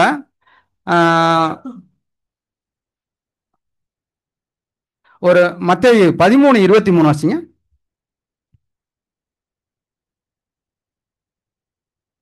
நல்ல நிலத்தில் விதைக்கப்பட்டவனும் வசனத்தை கேட்கிறவனும் உணர்கிறவனுமான இருந்து 100ஆகவும் 60ஆகவும் 30ஆகவும் பலன் தருவான். அதாவது நம்ம எல்லாம் என்ன பண்ணியிருக்கோம், நம்ம எங்க விதைச்சிருக்கோம், நல்ல நிலத்துல தான் நம்மளை விதைச்சிருக்காரு. அப்ப நம்ம எப்படி கொடுக்கணும், 30, 60, 100ஆ நம்ம கொடுத்துட்டு இருக்கணும். ஏன்னா இதோட ரகசியம் யாருக்கு தெரியும்னா நமக்கு தான் தெரியும். அந்த பரலோக ராஜ்யத்தின் ரகசியம் வேதமானவர்களாக நம்ம சத்தியம் தெரிஞ்சுக்கிட்டு அதனாலதான் நமக்கு வந்து அந்த ரகசியத்தை நம்மளுக்கு புட்டு வச்சுட்டு இருக்காரு.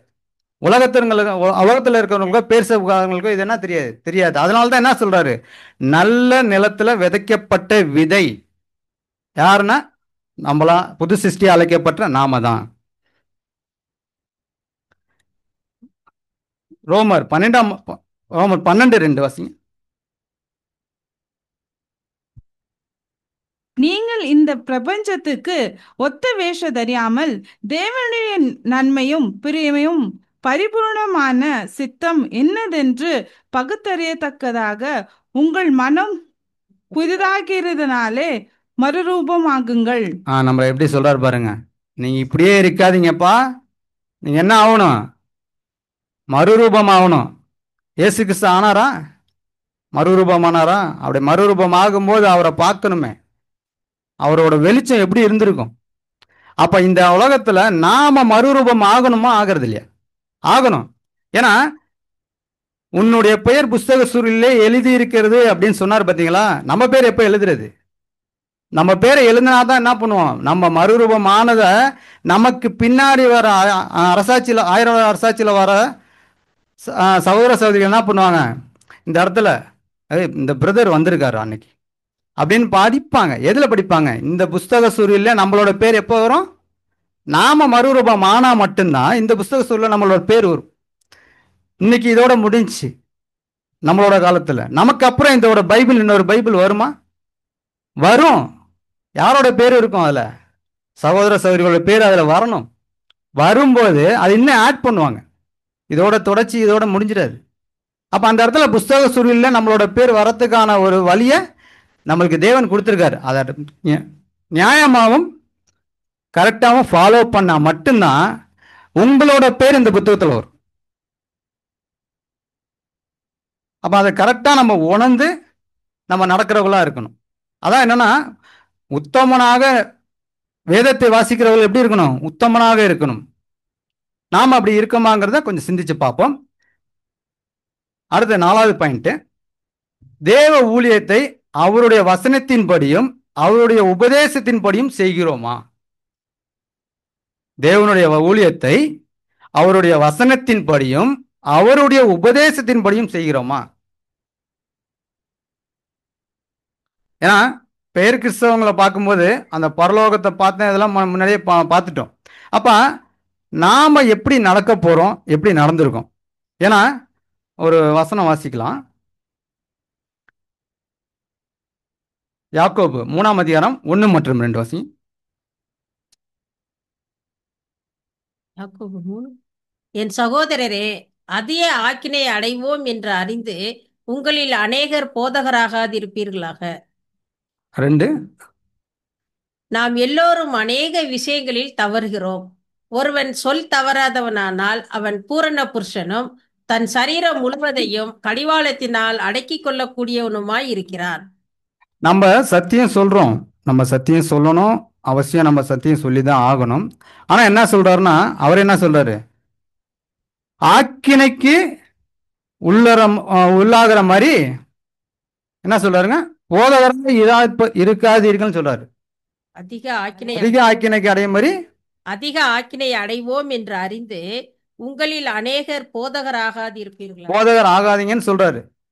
அதுக்காக என்னன்னா, சத்தியம் சொல்லக்கூடாதுன்னு சொல்லல, அதிக ஆக்கினை. அதாவது இந்த இடத்துல நம்ம பாயிண்ட் யோசிக்கணும். என்னன்னா, இதை ஏன் இப்படி சொல்றாரு? அப்போ சத்தியம் பேசக்கூடாதா? சத்தியம் பேசக்கூடாதுன்னு சொல்ல, அதிக ஆக்கினைக்குள்ள போகாதீங்க. அப்ப நீங்க சொல்ற சத்தியத்தினால மேட்டிமைக்கு வந்துடாதீங்க. ஒவ்வொரு விஷயத்தையும் நான் பார்க்குறாரு. ஏன்னா ஒரு எவ்வளோ ஸ்காலர் இருப்பாங்க, ஸ்பீக்கர்ஸ் இருப்பாங்க, அவங்களோட நடக்கைகள் எப்படி இருக்கு அப்படிங்கிறது புதுசாக வந்த சகோதர சகோதரிகளும் பார்க்குறாங்க, பழைய சகோதர சகோதரிகளும் பார்ப்பாங்க. இவங்களே பார்க்கும்போது கிறிஸ்து பார்க்க மாட்டாரா? தேவன் பார்க்க மாட்டாரா? அப்ப என்ன சொல்றாரு? அதிக ஆக்கினைக்கு உள்ளாரு.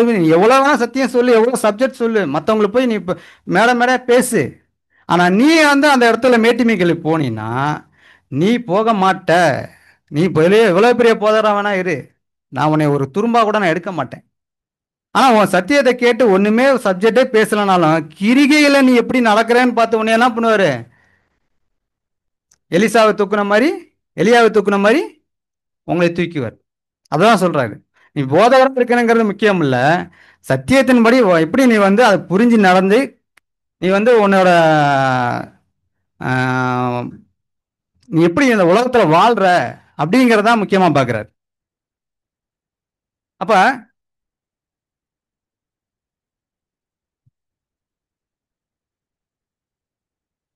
ஏன்னா இந்த இடத்துல பாத்தீங்கன்னா தீர்க்க தரிசனம் இல்லாத இடங்கள்ல கூட ஜனங்கள் எப்படி போயிருக்காங்கன்னா சீர்கெட்டு இருக்காங்க. அப்ப தீர்க்க தரிசனம் தெரியாதவங்கள சொல்றாரு. அப்ப தீர்க்க தரிசனம் தெரிஞ்ச நம்ம சீர்கெட்டு போயிடக்கூடாது. அப்ப இதெல்லாம் பார்க்கும்போது உலகத்திற்கு என்ன நடக்கும், என்ன நடக்க போகுது நமக்கு தெரியுமா? அடுத்து என்ன நடக்க போகுதுன்னு தெரியுமில்ல? அப்ப நமக்கு வந்து என்ன பண்ணிட்டாரு, தீர்க்க தரிசனத்தை முழுமையா கரைச்சு கொடுக்குற அளவுக்கு பைபிள்ல கொடுத்துட்டாரு. அப்ப அதை வந்து என்ன பண்ணணும், நம்ம பயந்து ஒவ்வொரு நிமிஷமும் என்ன பண்ணணும், பயந்து அடுத்து இதான் நடக்க போய் நமக்கு தெரியும். அப்படி இருக்கும்போது நம்ம அந்த தேவனுக்குரிய ஒரு பயம், கனம், மரியாதை. தேவன் கேட்கிறார் ஒரு இடத்துல, நான் உனக்கு எனக்கு என்னை இனி கனப்படுத்த மாட்டாயா அப்படின்னு கேட்கிறாரு. அப்ப அவரு கேட்கக்கூடிய கேள்வி ஆர்டரா கேட்கல, ரிக்வஸ்டா கேட்கிறாரு, என்னை கனப்படுத்த மாட்டாயா. அப்ப அந்த இடத்துல அவரு இவ்வளோ பெரிய தேவன் வந்து நம்ம கிட்ட வந்து கனப்படுத்த மாட்டாயான்னு சொல்லிட்டு ஒரு ரிக்வஸ்டா கேட்கிறாருன்னா, அப்ப அந்த இடத்துல நாம என்ன பண்ணணும், கூனி குறுக்கி நிக்கிறோமா இல்லையா? அவர் நினைச்சிருந்தா நம்மளை அழிச்சு போட்டிருக்கலாமே. ஆனா என்ன பண்ணிருக்காரு, நம்மளுக்கு உப்பியாவும் கூலமாவும் இருந்து பைத்தியமா இருந்த நம்மளை இந்த இடத்துல தேர்ந்தெடுத்து உட்கார்ந்து வச்சிருக்காரு. அப்ப அதுக்கு என்ன அர்த்தம், இனிமேல் நம்மளை இந்த மன்னிக்கிற தேவன் அவர். அதுக்காக மன்னிக்கிறாருங்கிறதுக்காக நம்ம மேற்கொண்டு நம்ம தப்பு பண்ணலாமா? தப்பு பண்ணக்கூடாது. அப்ப அந்த இடத்துல என்னன்னா, தேவ ஊழியத்தை எப்படி செய்யணும், வசனத்தின்படி செய்யணும். வசனத்தின்படி செஞ்சோம்னா நாம என்ன பண்ணுவோம், அடுத்து கர்த்தருக்கு பிரியமா நடப்போம். அப்ப தேவன் வந்து என்னை வந்து பிதாவே நினைக்கிறான்னு கேட்கிற கேள்வியை, பிதாவே இப்படி கேட்கக்கூடாது, நான் உங்களை இப்படிதான் நினைக்கிறேங்கிறத நம்ம எப்படி வேணாலும் நம்ம இந்த உலகத்துல இருக்கிற வரைக்கும் அதான் வாழ்ந்து காட்டணும்.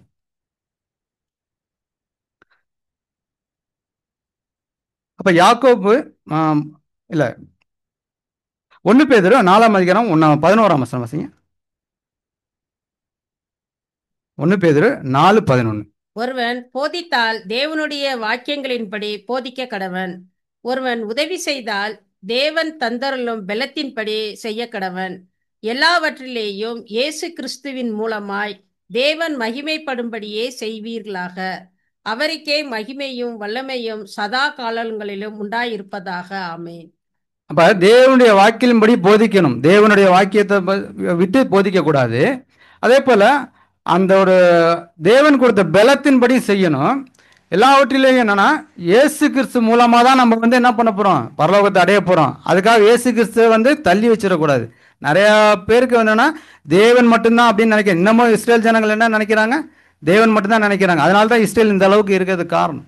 அப்ப அந்த இடத்துல என்ன பண்றோம்னா, தேவனை மகிமைப்படுத்தும்படி செய்வீர்களாக, அவருக்கே மகிமையும் வல்லையும் சதா காலம் உண்டாயிருப்பதாக. அப்ப அந்த அவருக்கே மகிமையும் பலனும் மகிமையும் சதா காலம் இருக்கணும்னா என்ன பண்ணணும்னா, நாமளும் என்ன பண்ணிடணும், அந்த இடத்துல தேவனுக்கு பிரியமாய் நடந்தா மட்டும்தான் இந்த ஒரு வசனங்கள்லாம் பார்த்தீங்கன்னா நிறைவேறு. ஏன்னா நம்ம எந்த அளவுக்கு நடக்கிறோங்கிறத தேவன் பார்த்துட்டு இருக்காரு. இன்னமும் வந்து சபை 1,44,000 இன்னும் வந்து நிறைவேறாம இருக்கிறதுக்கு காரணம் யாருங்க, நாம தான். நமக்கு செய்யக்கூடிய தவறுகள் தான். ஆனா தேவன் என்ன பண்றாரு, நம்ம ஒவ்வொரு டைம் மன்னிக்கிறாரு. ஏன்னா நமக்கு மன்னிக்கிறதுக்கு நம்மளுக்கு வந்து இடையில வந்து ஒருத்தர் இருக்காரு, யாருங்க, மத்தியஸ்தரா இருக்காரு, ஆண்டவரா இயேசு கிறிஸ்து. அவர் மூலியமா தான் நம்ம செய்யற பாவங்கள் தவறுகள் எல்லாம் ஒவ்வொரு நாளும் மன்னிக்கிறதுனால தான் சபையோட வாய்ப்பு என்ன பண்ணிட்டு இருக்கு, நீண்டு போயிட்டே இருக்கு. அவர் ஒரு நேரம் இல்ல ஒரு நேரம் அவரை மன்னிக்கிறத நிறுத்திட்டாருன்னு வச்சுங்க, நினைச்சு பார்ப்போம். மார்க் 7ஆம் அதிகாரம் 6ஆம் வசனம் வச்சுங்க.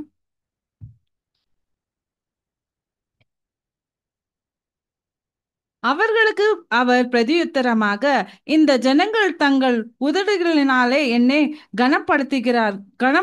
எப்படி பண்றாங்க பாருங்க. அதாவது சும்மா ஒரு அதாவது உதடுகள்லாம் என்ன அர்த்தம், எல்லாம் வாயில தான் பேசுறாங்க. வசனம் சொல்றது என்ன சொல்றது, வாயில தான் பேசுறாங்க அப்படிங்கிற வார்த்தை யாரை பார்த்து வரக்கூடாதுங்க, நம்மளை பார்த்து வரக்கூடாது.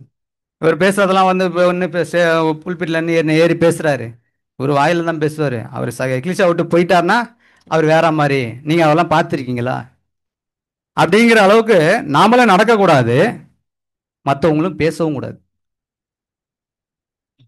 இவர் மட்டும் ஒழுங்கா சப்ஜெக்ட் எடுக்கிறாரு, இவர் ஒழுங்கா நடந்தா தானே புதுசாக வரவங்கலாம் கேட்பாங்க. அது மட்டும் கிடையாது. இவரும் ஒழுங்கா இருக்கணும். அவர் எப்படி நடக்கிறாருங்கிறத பார்த்துட்டு நாமளும் என்ன பண்ணணும்? புறங்கூறாம இருக்கணும். நீங்க அப்படி புறங்கூறீங்க என்ன பண்றீங்கன்னு அர்த்தம் தெரியுங்களா? நீங்க ஒரு கொலைகாரன், கொலையாளி. அந்த சகோதரன் என்ன பண்றீங்க? சகோதரி என்ன பண்றீங்க? கொலை பண்றீங்க. அப்ப அந்த இடத்துல ஒரு கொலைகாரன் ஆகாத அளவுக்கு நீங்களும் புறங்கூறாமல் இருங்கள். அந்த இடத்துல எந்த ஒரு விஷயத்தையும் ஒரு சகோதரனோ சகோதரியோ ஒரு சேர் எடுத்து வைக்கிறதா இருந்தாலும் தவறா இருந்துச்சா, என்ன பிரதர் இப்படி சேர் போட்டு போறாரு அப்படிங்கிற சொல்லக்கூடாது. நீங்க எடுத்து செய்யுங்க. நல்லது பண்ணாரா என்கரேஜ் பண்ணுங்க. தவறு பண்ணாரா அது வந்து என்னன்னா முக்கியமா சொல்லக்கூடிய தவறா இருந்தா தனியா கூப்பிட்டு சொல்லுங்க. அவர் திருத்திக்குவார். அவர்கிட்ட நீங்க சொல்லும் போதே தவறை இன்னைக்கு எப்படியாவது இன்னைக்கு இந்த வாரம் ஞாயிற்றுக்கிழமை அவரை பார்த்து பேசிடணுங்கிற நோக்கத்தோட வந்து சொல்லக்கூடாது. எப்பொழுதுமே யதார்த்தமா இருக்கணும். சகோதர சகோதரிகள்கிட்ட எப்பவுமே யதார்த்தமா இருக்கணும். அந்த ஒரு வாரம் எப்படா ஞாயிற்றுக்கிழமை வரும் இதை போய் அவர்கிட்ட சொல்லணும். தனியா சொல்லக்கூடாது. சபையில தான் போய் சொல்லணும் அப்படிங்கிற நோக்கத்துல எதுவுமே நடக்கக்கூடாது. மத்தேயு 23:3 அதிகாரம் வாசிங்க. ஆகையால் நீங்கள் கைக்கொள்ளும்படி அவர்கள் உங்களுக்கு சொல்லுகிறவையை கைக்கொண்டு செய்யுங்கள். அவர்கள் செய்கையின்படியோ செய்யாதிருங்கள். ஏனெனில் அவர்கள் சொல்லுகிறார்கள், சொல்லியும் செய்யாதிருக்கிறார்கள். அதாவது நீங்கள் ஒவ்வொரு விஷயத்தை சொல்றதும் எப்படின்னா அவர்கள் கைகொள்ளும்படி செய்யுங்க. இதுதான் முன்னாடி சொன்னது.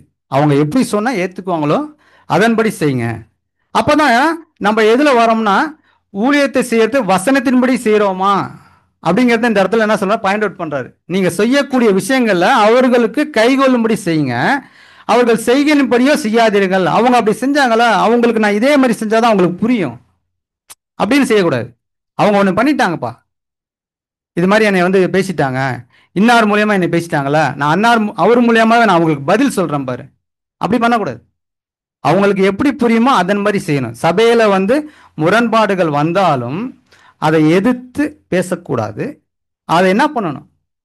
நீங்க அமைதியா போங்க. அதுக்கான முரண்பாடு யார் மூலியமா வந்துச்சோ அது அவரே வந்து உங்கள்கிட்ட பேசுவாரு, நான் பண்ண தவறுங்கிறத ஒத்துப்பார். அதுக்கு தேவன் வந்து வழி நடத்துவார். ஆனா நீங்க அந்த இடத்துல நீ நியாயம், நான் வந்து பண்ண நியாயம் அப்படிங்கிறத எடுத்து சொல்லக்கூடிய அளவுக்கு நம்ம இன்னும் வளரல. அதுக்கு போகவே வேண்டாம். அப்ப மத்தேயு 23:15 வாசிங்க. மாயக்காரராகிய வேத பாரகரே, பரிசேயரே, உங்களுக்கு ஐயோ! மனுஷர் பிரவேசியாதபடி பரலோக ராஜ்யத்தை பூட்டு போடுகிறீர்கள்.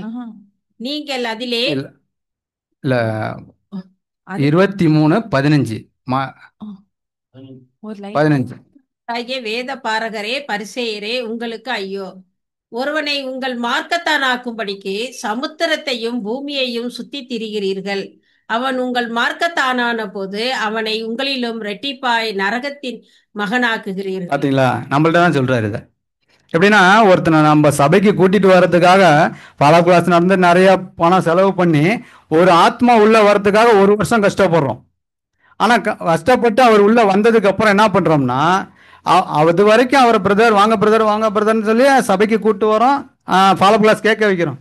சபைக்கு அவர் பேப்டிசம் எடுத்து ஞானஸ்தானம் எடுத்துட்டாருன்னா நாம் அவர் எப்படி பார்க்குறோம்? இங்க சொன்ன மாதிரி தான் என்ன சொல்றாரு இல்ல, அவனை எப்படி சொல்றாருன்னா மார்க்கத்தான் ஆகும்படி சமுத்திரத்தையும் பூமி சுற்றி திரியர்கள். எல்லா பக்கம் நம்ம சுத்துறோமா? ஆனா உள்ள வந்ததுக்கு அப்புறம் என்ன பண்றோம்? இரட்டிப்பாய் நரகத்தின் மகனாக்குகிறோம். அதாவது அவர் வந்துட்டு இதுக்கு நான் அங்க இருந்ததே பெட்டரா இருக்கும் போல இருக்கு அப்படின்னு போயிடுறாரு. அந்த மாதிரிலாம் நிறைய நடக்குது. அதான் என்ன இது மாதிரி நடக்க கூடாதுங்கிறதுக்காக தான் இந்த வசனங்கள்லாம் நம்ம எடுத்து சொல்றாரு. அப்ப இது என்னன்னா தேவ ஊழியத்தை வசனத்தின்படியும் அவருடைய உபதேசத்தின்படி செய்யறோமா? அவரோட உபதேசத்தின்படி செய்யும் போது என்ன பண்ணோம்? நம்ம இந்த மாதிரி மார்க்கத்தான ஆகாதபடி அவரை நரகத்துக்குள்ள தள்ள மாட்டோம். நாம அது மாதிரி தவறுகள் செய்யக்கூடாது அப்படிங்கறத இங்க எடுத்து சொல்றாரு. ஏன்னா அவர்களுக்கு தெரிந்த சத்தியம் என்னன்னா மற்றவங்களுக்கு விட கம்மியா தான் தெரியும். புதுசா வந்திருப்பாங்க. நாம சத்தியம் சொல்ற இடத்துல இருக்கும்போது அவங்களுக்கு கொஞ்சம் கொஞ்சமா அவங்க பால் குடிக்கிற குழந்தை கொஞ்சம் கொஞ்சமா வளர்ந்து வர வரைக்கும் நம்மளும் அப்படித்தானே வந்திருப்போம். அதனால நமக்கு எந்த அளவுக்கு அவங்கள வந்து தக்க வைக்கணுமோ அந்த அளவுக்கு தக்க வைக்கிறதுக்கு சத்தியத்தை அதுக்கு தகுந்த மாதிரி, அதாவது அவரோட வசனத்தின்படியும் உபதேசத்தின்படியும் சொல்லணும்.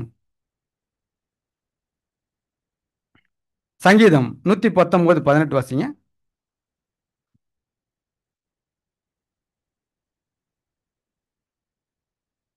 உமது வேதத்திலுள்ள அதிசயங்களை நான் பார்க்கும்படிக்கு என் கண்களை திறந்திருளும்.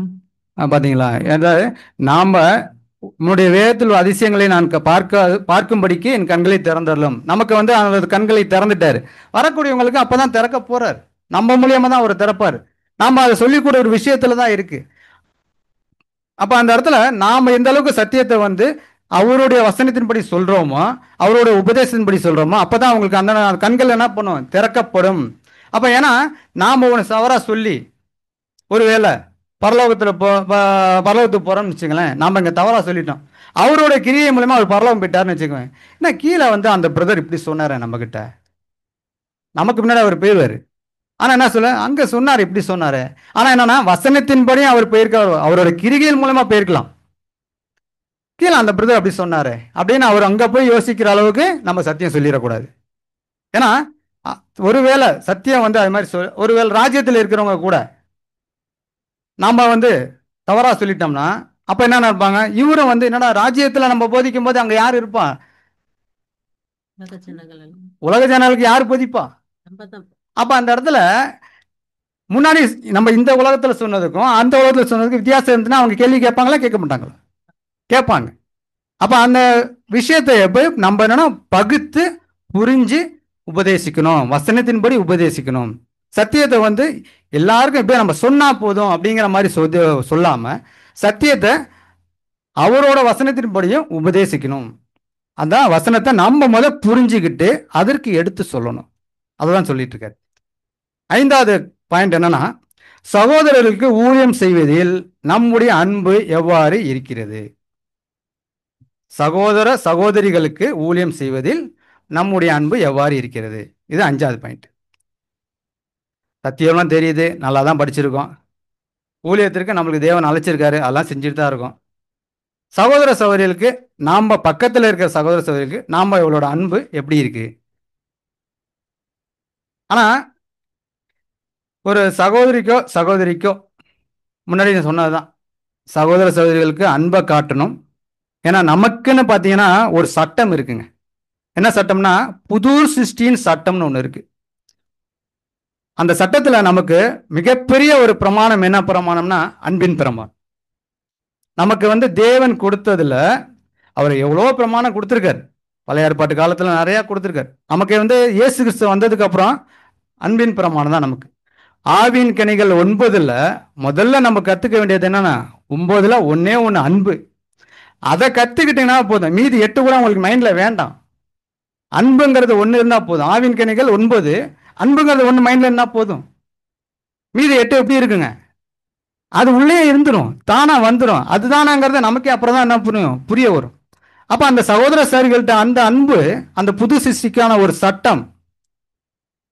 நம்ம எப்படி இருக்கணும், அந்த சட்டத்துக்கு உட்பட்டு நடக்கக்கூடிய பிள்ளைகளா இருக்கணும், புது சிருஷ்டியோட பிள்ளைகள். அப்ப சகோதர சகோதரிகிட்ட அந்த அன்பு ஒரு சட்டமா இருக்கணும். கவர்மெண்ட் இன்னைக்கு ஒரு சட்டம் போடுது கர்நாடகால, ஃபாலோ பண்ணீங்களா பண்ண மாட்டீங்களா? பண்ணிதானே ஆகும். அப்ப புது சிருஷ்டிக்குன்னு தேவன் கொடுத்திருக்க சட்டத்தை நம்ம மீறலாமா? ஆனா நம்ம என்ன பண்றோம், சில சந்தர்ப்பங்கள்ல சில சூழ்நிலைகள்ல நம்ம மீறிடுறோம். தமிழ்நாட்டிலையும் தான். அதனால என்னன்னா மீறிடுறோம். அந்த வார்த்தைக்கு இடம் கொடுக்காத அளவுக்கு நாம கொஞ்சம் கொஞ்சமா நம்ம வளரணும். அந்த புது சிருஷ்டிங்கிற கரு நம்மள்ட்ட வந்து கொடுத்துட்டாரு. அந்த கரு வந்து வளர்ந்து பட்டாம்பூச்சியா சிறகடிச்சு பறக்கணும். எப்போ அது பறக்க போகுது? வளரணுமே, வளர்ந்தாதானே அது பறக்கும். ஆனா புது சிருஷ்டி நம்ம ஆயிட்டோம். ஆனா புது சிருஷ்டியை பறக்க விடுறோமா? பறக்க விடுறதில்லை. ஏன்னா அவரு சொல்றாரு, பக்கத்தில் இருக்க சகோதர சகோதரிகள்கிட்ட உன்னிடம் காட்டக்கூடிய அன்பை காட்டாம ஒரு காணாத என்கிட்ட நீ எப்படிப்பா அன்பை காட்டுவ? தேவன் கேட்கிறார். ஏன்னா அவர் என்ன சொல்றாருன்னா, இது என்னோட சாயல்ல இருக்கார், கிறிஸ்துவோட சாயல்ல இருக்கார், என் மகனோட சாயல்ல இருக்கார், என்னோட கிறிஸ்துவோட என் பையனோட ஆடையை தானே தரிச்சிருக்காரு. ஒவ்வொருத்தனையும் பக்கத்துல எல்லாருமே கண்ணுக்கு கிறிஸ்துவா தெரியுறாங்க, எல்லா சகோதர சகோதரிகளும் கிறிஸ்துவா பார்க்குறாங்க. அப்படிங்கிற மனப்பான்மை வந்துன்னா கிறிஸ்துவ போய் திட்டிடுவீங்களா? திட்ட மாட்டோம்ல. அப்புறம் எப்படி சகோதர சகோதரிகள் நம்ம வந்து என்னன்னா, ஏன் திட்டுறோம், ஏன் வஞ்சிக்கிறோம், ஏன் வந்து அவங்கள மேல கோபப்படுறோம், ஏன் அவங்கள புறம் கூடுறோம், ஏன் அவங்கள கொலை செய்கிறோம்? அவங்கள நம்ம என்ன பண்றோம், முழுமையா ஒரு சகோதரன் சகோதரியா நம்ம பார்க்கறது இல்ல. அப்ப அந்த இடத்துல என்னன்னா, அன்புங்கிற சட்டம் நம்மளுக்கு இல்ல. சட்டம் இல்லாத ஒரு சகோதர சகோதரியா நம்ம வாழ்ந்துகிட்டு வரோம். ஆனா நமக்கு முக்கியமா என்னன்னா, அன்புங்கிற சட்டம் நமக்கு வேணும். சட்டத்தை மதிக்கணும். ஒரு டிராபிக் சிக்னலை மதிச்சு போற நாம புது சிருஷ்டி அழைக்கப்பட்ட அந்த ஒரு சட்டத்தை மீறி போகக்கூடாது. அந்த சட்டம் நமக்கு கை கொண்டா மட்டும்தான் அந்த சட்டம் தான் உங்களை என்ன பண்ணும், பரலோகத்துக்கு கொண்டு போகும். பேசுறவங்களோ பாஸ்டர்ஸோ யாரும் கொண்டு போறது இல்லை. நீங்க புது சிருஷ்டிங்க சட்டத்தை ஃபாலோ பண்ணா மட்டும்தான் பரலோகத்துக்கு போறதுக்கான முதல் அடிப்படை தலைமை அதுதான். பேஸ் வந்து உங்களுக்கு எந்த அளவுக்கு ஸ்ட்ராங்கா இருக்கோ அப்பதான் பில்டிங் வந்து ஸ்ட்ராங்கா இருக்கும்.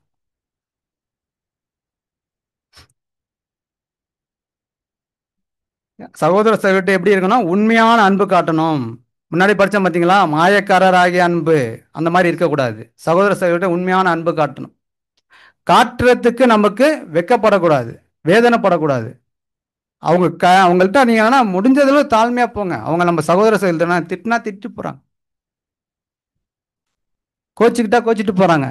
அவங்களே பேசல நான் ஏன் பேசணும், அவங்களே ஸ்தோத்திரம் சொல்ல நான் ஏன் சொல்லணும். அவங்கள்ட்ட போய் கை கொடுக்கும்போது 4 விரல தொட்டுட்டு போறது அதெல்லாம் வேணாம். கட்டி பிடிங்க, அன்பை செலுத்துங்க.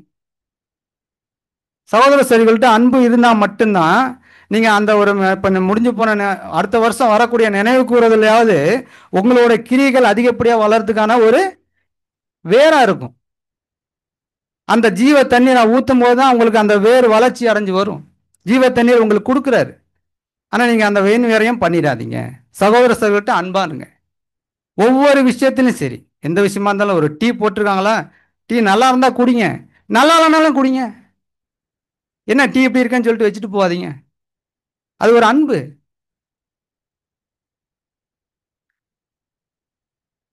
ஒன்னு யோவான் 2ஆம் அதிகாரம் 10ஆம் வசனம் வாசிங்க.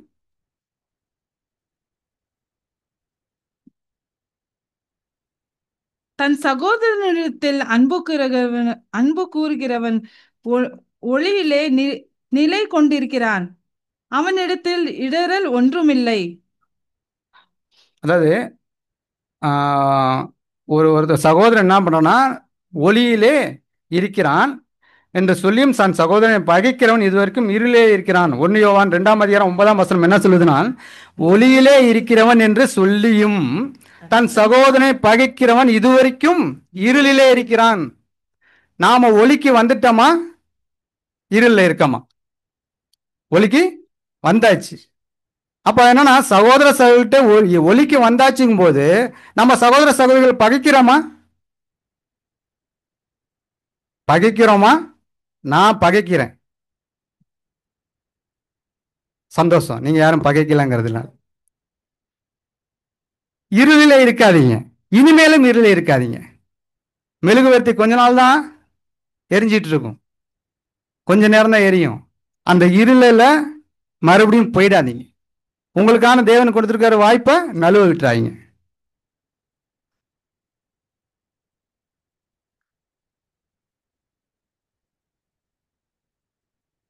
சகோதர சகோதரிகள்ட்ட எந்த ஒரு இடரலும் இல்லாத அளவுக்கு நடக்கணும். ஒரு சகோதர சகோதரிகள்ட்ட அன்பு காட்டுறது மட்டும் இல்ல, தானா வந்து ஒருத்தர் வந்து அவர் மேல தவறே இல்லைனாலும் பேசுறாரு, அப்ப நம்ம மேல தவறு இல்லை அப்படிங்கிற நினைக்கவும் கூடாது.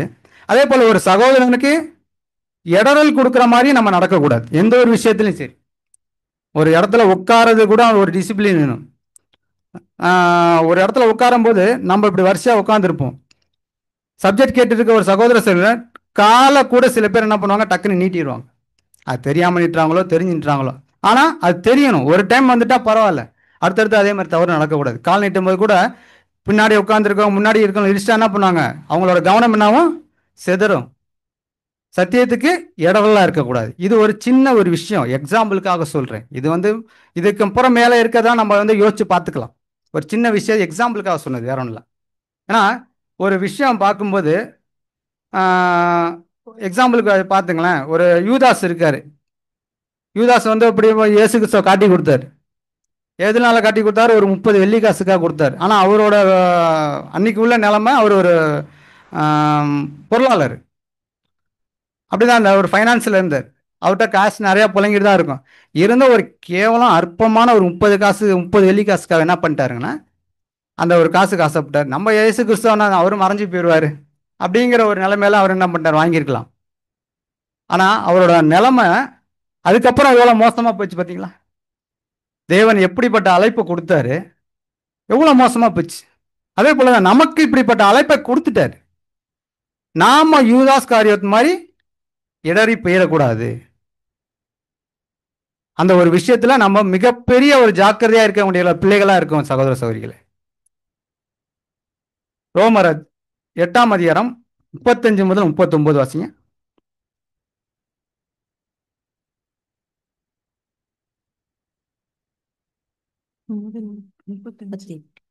ரோமர் 8ஆம் அதிகாரம் 35 முதல் 39. உமது நிமித்தம் எந்நேரமும் கொல்லப்படுகிறோம், அடிக்கப்படும் ஆடுகளைப் போல எண்ணப்படுகிறோம் என்று எழுதியிருக்கிறபடி நேரிட்டாலும் கிறிஸ்துவின் அன்பை விட்டு நம்மை பிரிப்பவன் யார்? உபத்திரமோ, வியாகுலமோ, துன்பமோ, பசியோ, நிர்வாணமோ, நாசமோசமோ, பட்டயமோ, இவைகள் எல்லாவற்றிலேயும் நாம் நம்மில் அன்பு கூறுகிறவராலே முற்றிலும் ஜெயங்கொள்ளுகிறவராகிறோம். மரணமானாலும் ஜீவனானாலும் தேவதூதர்களானாலும் அதிகாரங்களானாலும் வல்லமைகளானாலும் நிகழ்காரியங்களானாலும் வருங்காரியங்களானாலும் உயர்வானாலும் தாழ்வானாலும் வேற எந்த சிருஷ்டியானாலும் நம்முடைய கர்த்தராகிய இயேசு கிறிஸ்துவில் உள்ள தேவனுடைய அன்பை விட்டு நம்மை பிரிக்க மாட்டாது என்று நிச்சயித்திருக்கிறேன். பாருங்க, அதாவது ஒவ்வொரு நாள் நமக்கு உமது நிமித்தம் எந்நேரமும் கொல்லப்படுறோம், அடிக்கப்படுறோம், ஆடுகளைப் போல எண்ணப்படுகிறோம். கிறிஸ்துவின் அன்பை விட்டு நம்மை பிரிப்பவன் யார்? நாம வந்து கிறிஸ்துவோட அன்புல நிலையா நிற்கும் போது நம்மளை பிரிக்கிறது யார் வருவா? சாத்தான். சாத்தான் வந்து எப்படி வேணாலும் வரலாம். ஆனா நாம வைராக்கியமா இருக்கும்போது, அந்த ஒரு விசுவாசத்தில் இருக்கும்போது சாத்தானால தொட முடியுமா நம்மள? நமக்கு கேடயமா வந்து நிப்பார்ல. அப்ப நம்ம என்ன பண்ணணும்? கிறிஸ்துவின் நிமித்தம் உண்மையா இருக்கணும். உண்மையா இருந்தா மட்டும்தான் சாத்தான் நமக்குள்ள வரமாட்டான். உண்மை இல்லைன்னா அவன் எந்த வழியில வேணாலும் வரலாம். நம்ம வச்சிருக்க மொபைல் மூலியமா கூட சாத்தான் உள்ள வரான். ஆனா நம்ம சாத்தானுக்கு இடம் கொடுக்கிற பிள்ளைகளா மாறிடக்கூடாது. இவை எல்லாவற்றிலேயும் நாம் அன்பு கூறியவர்களாக முற்றிலும் ஜெயம் கொள்கிறவர்களாக இருக்கிறோமா? இருக்கிறோமேங்கிற வசனம் இருக்கு. நாம இருக்கிறோமா? கேள்விக்குறி. மரணமானாலும் ஜீவனானாலும் தேவ தூதர்களானாலும் அதிகாரங்களானாலும் வல்லமைகளானாலும் நிகழ்காரியங்களானாலும் வருங்காரியங்களானாலும் இது எல்லாத்துலயும் நம்ம எப்படி இருக்கோம்? தேவனுக்கு பிடிச்சமான பிள்ளைகளா இருக்கிறோமா? ஒரு கேள்விக்குறி போட்டுக்குவோம். உயர்வானாலும் தாழ்வானாலும் வேற எந்த சிருஷ்டியானாலும் நம்முடைய கர்த்தரை கிறிஸ்துவின் தேவனுடைய அன்பை பிரிக்க மாட்டாது என்று நிச்சயித்திருக்கிறேன். இங்க இருக்கு, நிச்சயித்திருக்கிறேன் சொல்லிட்டார். நாம நிச்சயித்திருக்கிறோமா? நமக்கான கேள்விக்குறியை போட்டுப்போம். அப்ப நம்முடைய சகோதர சகோதரர்கிட்ட அன்பு கூறுகிறது மரணத்தை விட்டு நீங்கி ஜீவனுக்குட்பட்டிருக்கிறோமே என்று அறிந்திருக்கிறோம். சகோதரனிடத்தில் அன்பு கூறாதவன் மரணத்திலே நிலை கொண்டிருக்கிறான். இந்த இடத்துல நம்ம உட்காந்துட்டு சகோதர சகோதரர்கள்ட்ட அன்பு கூறாம எங்க போக முடியாதுங்க. புது சிருஷ்டிங்கிற சட்டத்தை ஃபாலோ பண்ணாம பரலோகம் போக முடியாதுங்கிறது இந்த வசனத்தை சொல்லிட்டார். என்னத்த மரணத்திலே நிலை கொண்டிருக்கிறான். நமக்கான என்ன மரணம்? 2ஆம் மரணம் கன்ஃபார்ம். நாம இந்த இடத்துல நிக்கிற மாதிரி இதே மாதிரி இல்லாம இருக்கணும். அவருக்கு வாய்ப்பு கொடுத்துருக்காரு. என்னைக்கு அந்த கதவை அடைக்கிறாரோ அதுக்கப்புறம் 2ஆம் மரணத்துல நம்ம போய் உட்காந்துக்க வேண்டியதான். அந்த வாய்ப்பு கொடுத்துருக்க வரைக்கும் நம்ம என்ன பண்ணணும்? ஓடிக்கிட்டே இருக்கோம். எப்படா நாளைக்கு வாய்ப்பு முடிஞ்சிடும்னு நினைச்சு ஓடணும். இன்னைக்குதான் உனக்கு கடைசி நாள் தேவன் கொடுத்துருக்காரு. விடிஞ்சா வாய்ப்பு இல்லை. நம்ம அந்த இடத்துல அந்த மாதிரி எண்ணத்துல ஓடும் போது நம்ம இப்படி இருப்போமா? அந்த பயம் நம்மள்ட்ட இருக்குமா?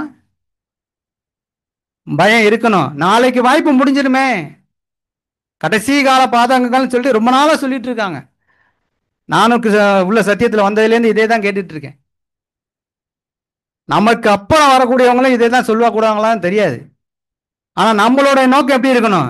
நாளைக்கு வாய்ப்பு முடியுதுயா, அப்ப நம்ம எப்படி இருக்கணும்? தேவன்ட்ட நீ போய் ஒவ்வொரு நாளும் பிரேயர் பண்ணும்போது பக்கத்துல இருக்க சகோதர சகோதரிகள்கிட்ட நீ அன்பை கூறு, அப்புறமே என்கிட்ட வான்னு சொல்லுவார். தேவன்ட்ட முதல் நீங்க பேசும்போது உங்களோட பேச்சு தேவன் கேட்பாரா? எவ்வளவு நேரம் இடைவிடாது ஜெபம் பண்ணுங்க, தொடர் சங்கிலி ஜெபம் கூட பண்ணுங்க, கேட்பாரா? நம்மளோட சிந்தையில இருக்கிற ஜெபம் ஃபிராக்சர் ஆஃப் செகண்ட் கூட இல்லையா. அது என்னன்னா அது கணக்கில் போட்டு பார்த்தா 0.0000 போயிட்டே இருக்கு. அந்த ஒரு செகண்ட்ஸ் கூட, ஒரு செகண்ட் கூட இல்லை, தேவன் கேட்கிறார். அதுக்கான ஒரு ஜெபம் பண்ணி அந்த ஒரு செகண்ட்ஸ் கூட இல்லாம தேவனோட்டேந்து மறுவார்த்தை வந்தவங்க நம்ம பைபிள் எத்தனை பேரை நான் பார்த்துருக்கோம். ஜெபத்தை கேட்டாரு. நம்மளுடைய ஜெபத்தை என்ன பண்றாரு? கேட்டுட்டு தான் இருக்காரு. ஆனா நம்மளோட ஜெபம் இங்கேருந்து போறதுக்கு எவ்வளவு நாள் ஆகுது? நம்ம ஆயுசே முடிஞ்சிடும். ஆனா நம்மளோட ஆயுசு முடியறதுக்குள்ள அந்த தேவனோட ஜெபத்தை பிராக்சர் ஆஃப் செகண்ட் சொல்ற அளவுக்கு நம்மளுக்கு கேட்க வைக்கணும். அப்ப அந்த இடத்துல என்ன பண்ணணும்? முதல் விஷயம் நம்மள்ட்ட புது சிருஷ்டிங்கிற சட்டத்தை ஃபாலோ பண்ணணும். நம்ம சகோதர சகோதரிட்ட அன்பை காட்டினா மட்டும்தான் இந்த மாதிரி ஜெபங்களே முதல் நம்ம ஏறெடுக்க முடியும். நீ ஜெபம் பண்றது பெரிய விஷயமே இல்லை. வீட்டில் உட்காந்து நீங்க ஜெபம் பண்ணலாம், பிரேயர்ல ஜெபம் பண்ணலாம். பண்ற ஜெபம் பிரயோஜனமானதா இருக்குதா? தேவன்கிட்ட போய் கேட்குமா? போகுமா? எத்தனை கிலோமீட்டர் தள்ளி போகுமா? நம்ம வேணா நினைக்கலாம் இன்னைக்கு நம்ம சொன்னாதான் அது ஒரு மாசம் கழிச்சு போய் சேரும் அப்படின்னு. ஃபிராக்சர் ஆஃப் செகண்ட் கூட இல்லை. ஆனா உங்களோட ஜெபம் கேட்கப்படணும். அதுக்கு பேசிக் அடிப்படை என்ன பண்ணணும்? சகோதர சகோதரிட்ட அன்பை விதைக்கணும், அன்பை வளர்க்கணும். எந்த ஒரு புறங்கூறுதலும் கொலையாளியாகவும் நம்ம மாறிடக்கூடாது. ஒவ்வொரு விஷயத்திலும் அன்பா இருக்கும்போது உங்க பிள்ளைங்க மேல அன்பு வருது இல்லை. அது என்னதான் இருந்தாலும் பிள்ளைய போச்சே அன்பு காட்டாம இருப்போமா? தவறு பண்ணிச்சுன்னு அது மேல ஒரு வெஞ்சன்ஸ் வைக்கிறோமா? பழி தீர்க்கிறோமா? ஆனா சகோதர சகோதரிட்ட என்ன பண்றோம்? அந்த ஒரு கரும்புள்ளி வச்சிடறோம்.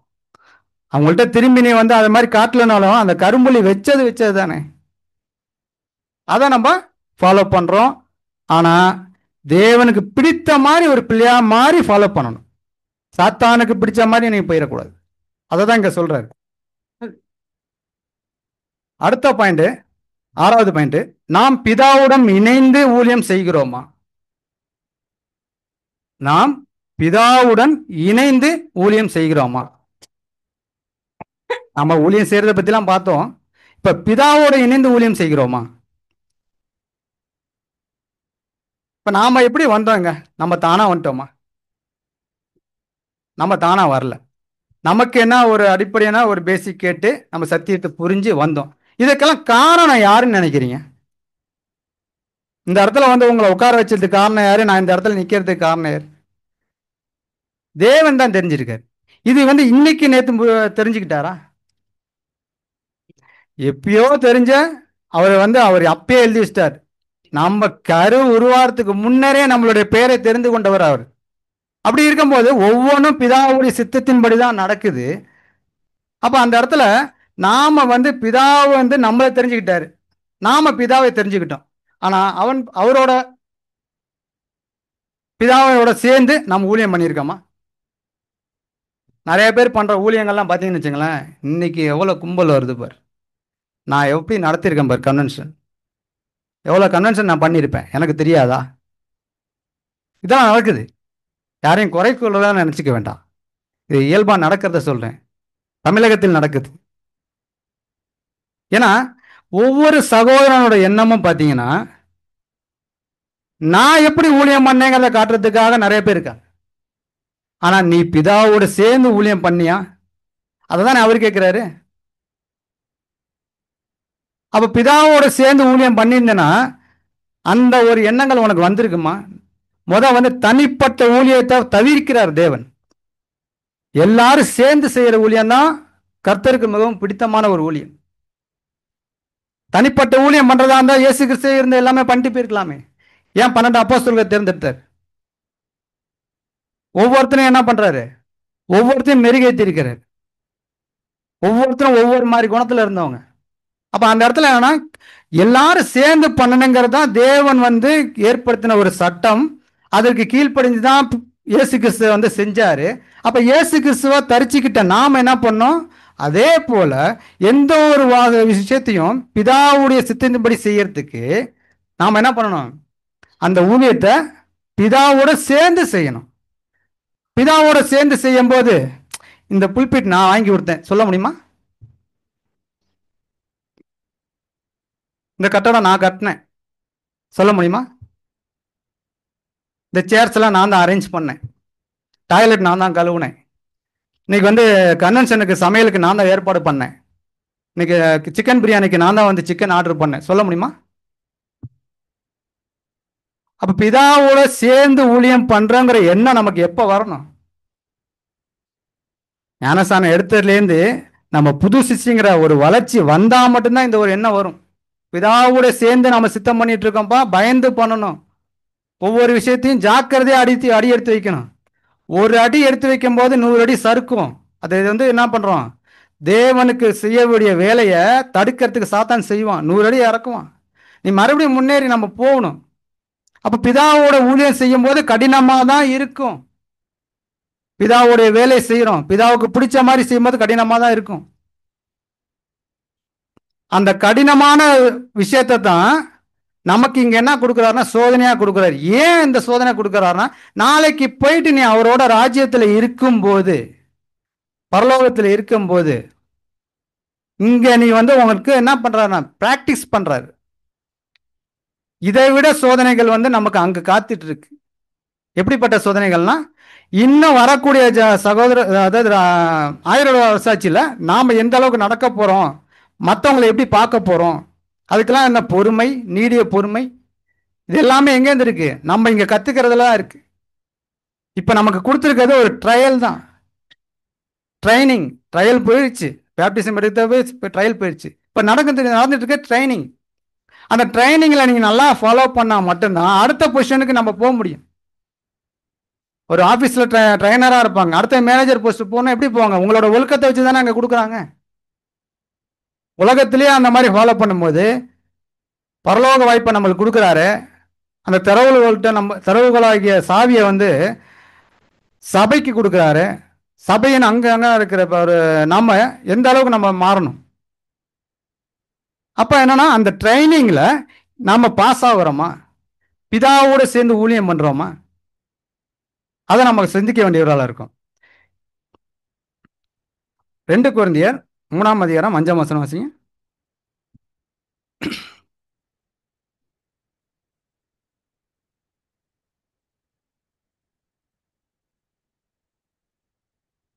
எங்களால் எதாகிலும் ஆகும் என்பது போல் ஒன்றே யோசிக்கிறதற்கு நாங்கள் எங்களால் தகுதியானவர்கள் அல்ல. எங்களுடைய தகுதி தேவனால் உண்டாயிருக்கிறது. எதனால் உண்டாயிருக்க? எங்களுடைய தகுதி தேவனால் உண்டாயிருக்கிறது. அப்ப நாம தேவனோட இணைந்து செயல்படுவதுதான் நம்மளோட ஊழியத்துக்கு மிக முக்கியமான ஒரு காரணமா இருக்கு. அப்ப கர்த்தருடைய வேலையில நம்ம பார்க்கும்போது எதை செய்யணுமோ அதை செய்யறோம். கர்த்தருக்கு முக்கியமானதை எல்லாத்தையும் செய்ய முடியுமான்னு கேட்டீங்கன்னா எல்லாத்தையும் செய்ய முடியாது. அப்ப கர்த்தருக்கு பிடிச்ச மாதிரி செய்யறது விஷயங்கள் மட்டும்தான் பிதாவோட சேர்ந்து ஊழியம் செய்யறது. அதே அடுத்த 6வது வசனம் வாசிங்க. புது உடன்படிக்கையில் ஊழியக்காரராயிருக்கும்படி அவரே எங்களை தகுதியுள்ளவர்களாக்கினார். அந்த உடன்படிக்கை இராமல் ஆவிக்குரியதாய் இருக்கிறது. எழுத்து கொள்கிறது, ஆவியோ உயிர்ப்பிக்கிறது.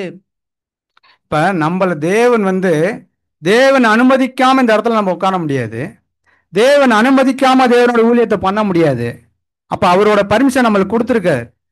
ஆனா நமக்கு அந்த பர்மிஷன் கொடுத்துருக்காருன்னா அவரோட கட்டுக்குள்ளதான் நம்ம இருக்கணுமே தவிர அவரோட கட்டை வீழ்த்து விட்டு நம்ம போயிடக்கூடாது.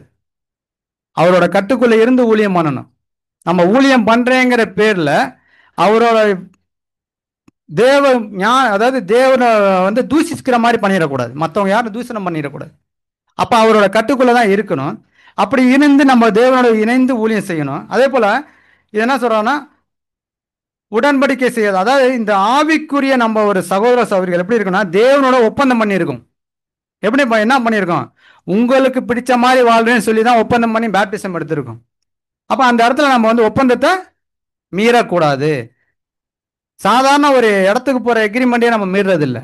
ஆனா தேவனோட போட்ட ஒப்பந்தத்தை நம்ம மறந்துடுறோம். அப்பப்ப ஒவ்வொரு நாளும் நம்ம என்ன பண்ணுங்க, தேவனோட உடன்படிக்கை பண்ணதை ஞாபகம் வந்துகிட்டே இருக்கணும். தேவனோட உடன்படிக்கை பண்ணியிருக்கோம், என்ன சொல்லி உடன்படிக்கை பண்ணோம், அதை மீறிடக்கூடாது. அப்படி அந்த எண்ணங்கள் நமக்கு ஒவ்வொரு நாளும் என்ன பண்ணியிருக்கணும். கோழி கூவும் போது எப்படி பேதுருக்கு வந்து ஒவ்வொரு நாளும் முள்ளு குத்துச்சோ, அதே மாதிரி நம்மளுக்கும் ஒவ்வொரு நாளும் என்ன பண்ணணும், உடன்படிக்கை பண்ணது நம்மளுக்கு ஒவ்வொரு நாளும் முள்ளா குத்தணும். அந்த மாதிரி குத்தும் போது நமக்கு என்ன பண்ண மாட்டோம், எந்த வித தவறும் பண்ண மாட்டோம். பிதாவோட சேர்ந்து ஊழியம் பண்ண நினைப்போம். ஒவ்வொரு விஷயமும் நான் இந்த சகோதரனோட சேர்ந்து நான் இன்னைக்கு பண்றேன் பாரு, எப்படி இந்த சகோதரனோட சேர்ந்தா மட்டும்தான் இதை பண்ண முடியும் அப்படிங்கிற எண்ணம்லாம் வராம, இந்த சகோதரி சேர்ந்தாதான் நான் வந்து வெக்லிஷாக்கு வருவேன், இந்த சகோதரி வந்தாதான் நான் அந்த சபையை கூட்டுவேன், இந்த சகோதரி இல்லைன்னா நான் வந்து எப்படி அந்த சமையல் வேலையை பார்ப்பேன், அவங்களே வரலையே, நீ வரலையா, நானும் வரல. அந்த இடத்துல நீ பிதாவோட சேர்ந்து ஊழியம் பண்ணி பாருங்க, அதோட சுவை வந்து சுவைச்சு பாருங்க. பிதாவோட சேர்ந்து ஊழியம் பண்ற சுவையை நம்ம ருசிச்சிருக்கோமாங்கிறத சிந்திச்சு பாருங்க. சிந்திச்சு பார்த்தீங்கன்னா அந்த சுவை வந்து தனியா தெரியும். யாருமே தேவையில்ல, பிதா ஒருவர் நம்ம கூட இருந்தாருன்னா போதும். அந்த ஒவ்வொரு என்ன பண்ணணும், பிதாவோட சேர்ந்து ஊழியம் பண்ணுங்க. அப்ப பிதாவோட சேர்ந்து ஊழியம் பண்ணோம்னா நம்ம என்ன பண்ணணும், சகோதர சகோதரிகிட்ட அன்பா இருந்தா மட்டும்தான் பிதா வந்து உங்கள்கிட்ட பேசுவார். அப்பதான் உங்கள்கிட்ட பேசினாம தானே உங்களுக்கு ஊழியத்துக்கு கூட வருவாரு. சகோதர சகோதரிட்ட அன்பா இருக்கணும். அதை பார்த்தாதான் நமக்கு பேசிக் என்னன்னா, சகோதர சகோதரிட அன்பா இருக்கக்கூடிய ஒரு புது சிசுக்குள்ள சட்டம். ஃபர்ஸ்ட் பேசிக்க அதான். அந்த சட்டத்தை நம்ம ஃபாலோ பண்ணோம்னாவே இது எல்லாமே ஆட்டோமேட்டிக்கா என்ன ஆகும், நடக்க ஆரம்பிச்சிடும். அப்ப யோவான் 15:5 வாசிங்க.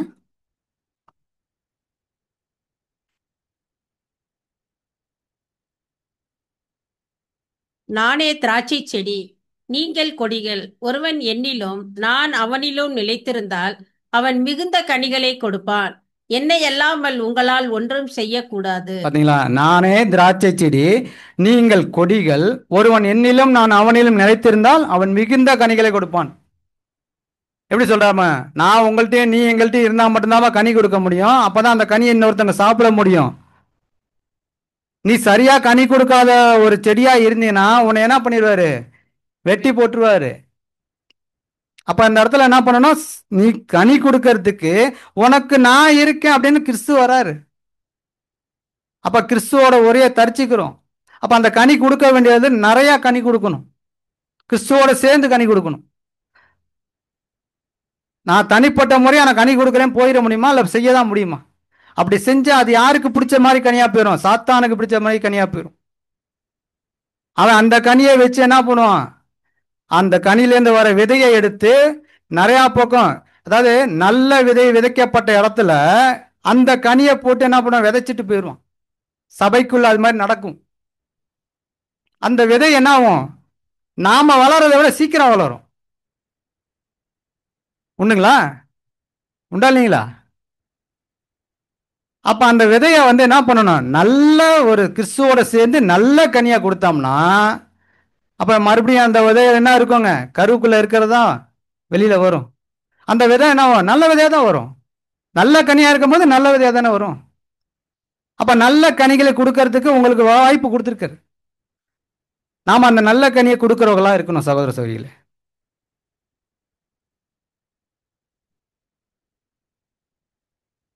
அடுத்த 7வது பாயிண்ட், நாம வந்து சபையை கட்டுறோம் சரிங்களா, நமக்கு அந்த ஒரு வாய்ப்பை கொடுத்துருக்காரு. நாம தங்கம் வெள்ளி போன்ற வெளியேற பெற்ற கற்களால் தான் கட்டிக்கிறோமா அப்படிங்கிற ஒரு கேள்வி வச்சுட்டாரு. 7வது பாயிண்ட் தான். ஏன்னா இப்ப தீர்க்கதரிசிகள் அப்போஸ்தலர்கள்லாம் பார்த்தீங்கன்னா அந்த அஸ்திபாரத்தின் மேலுக்கு இருக்கக்கூடிய கற்களா எப்படி இருக்காங்களா, நல்ல வெளியேறப்பட்ட கற்களா இருக்காங்க. நாம வெளியேறப்பட்ட கற்களா மாறிக்கிறோமா, மாறிட்டு இருக்கோமா? இல்ல நம்ம வந்து என்ன மரம் புல் வைக்கோல் அதை வச்சு நம்ம வந்து பக்கத்துல ஒட்டிக்கிறோமா? அப்படியே ஒட்டிக்கலாம், ஒன்றும் தப்பு இல்லை. வெளியேற பெற்ற கற்கள்ல இருக்கட்டும், நம்ம வந்து மரம் வைக்கோலா இருப்போம். ஆனா ஒரு சோதனைன்னு ஒன்று கொடுப்பாரு பாத்தீங்களா? என்ன சோதனை கொடுக்குறாருங்க? இனி பரிசு. அக்னிங்கிற ஒரு சோதனை கொடுக்குறாரு பாத்தீங்களா? அந்த அக்னிங்கிற சோதனையில் என்ன ஆயிடுவோம்? பஸ்மமா போயிடும். ஆமா, சபையில நம்மளும் கொஞ்ச நாள் என்ன பண்ணலாம்? அவங்களாம் கல்லா இருக்காங்க, நான் ஒரு மரமாவது இருக்கேன் அப்படின்னு நம்மளாம் மனசு தித்திக்கலாம். ஆனா அக்னிங்கிற சோதனை வரும்போது தான் தெரியும், ஐயோ இப்படி சுட்டெரிக்கிறாங்களே, நம்ம தப்பு பண்ணிட்டோமே, அப்போ ஃபீல் பண்ணி ஒன்றும் பண்ண முடியாது. அப்ப அந்த தங்கம் விளையுந்த கற்கள்லாம் எப்படி இருக்கும்னா அப்படியே தான் இருக்கும், நெருப்புல கூட ஜொலிக்கும், நாம கரியா போயிடும். அப்பேற்பட்ட வாய்ப்புக்கு நம்மளுக்கு அழைக்கல. இது எதுக்குன்னா திரள் கூட்டத்தாருக்கு சொல்றாரு. என்னன்னா அந்த இடத்துல அவ்வளவு பெரிய சபையை கட்டக்கூடிய இடத்துல பின்னாடி போய் நம்ம நிக்கிறோம்னா யாரா நிப்போம்னா மரம் புல்லு வைக்கோலா தான் நிற்போம். அந்த வாய்ப்பை தவற விட்டோம்னா திரள் கூட்டம் இரண்டாம் மரத்துக்கு போயிடும். ஆமா, எப்படி இருக்கணும்னா அவர் எப்படி வந்து ஒரு விலையுயர்ந்த கற்களாகவும் தங்கமும் பொண்ணாவும் நம்மளை வந்து பார்க்குறாரோ, அதே போல நாமளும் என்ன பண்ணணும்? ஜொலிக்கணும், விலையுயர்ந்த கற்களா இருக்கணும், பொண்ணா இருக்கணும். அந்த மாதிரி ஜொலிச்சா மட்டும்தான் தேவனுக்கு பிடித்த ஊழியமும் செய்ய முடியும். இப்போ நம்ம பார்த்த 7 பாயிண்டையும் பார்க்க முடியும். 7 பாயிண்டையும் நம்ம என்ன பண்ணியிருக்கோம்? மறந்துடக்கூடாது. ஒவ்வொரு நாளும் உங்களோட வாழ்க்கையில இன்றுதான் என்னுடைய கடைசி நாள். ஒவ்வொரு நாளும் நம்மளுடைய வாழ்க்கை என்னன்னா இன்றுதான் என்னுடைய கடைசி நாள், இன்னைய வரைக்கும் நான் சபையா ஆகணும், இன்றைக்கு நான் சபையா போயிடணும் அப்படிங்கிற எண்ணத்தோட நம்ம வாழ்ந்து அதோட வாய்ப்புல பங்கு பெறணும். கடைசியா ஒரு வசனம் வாசி முடிக்கலாம். 1 பேதுரு 5ஆம் அதிகாரம் 10ஆம் வசனம்.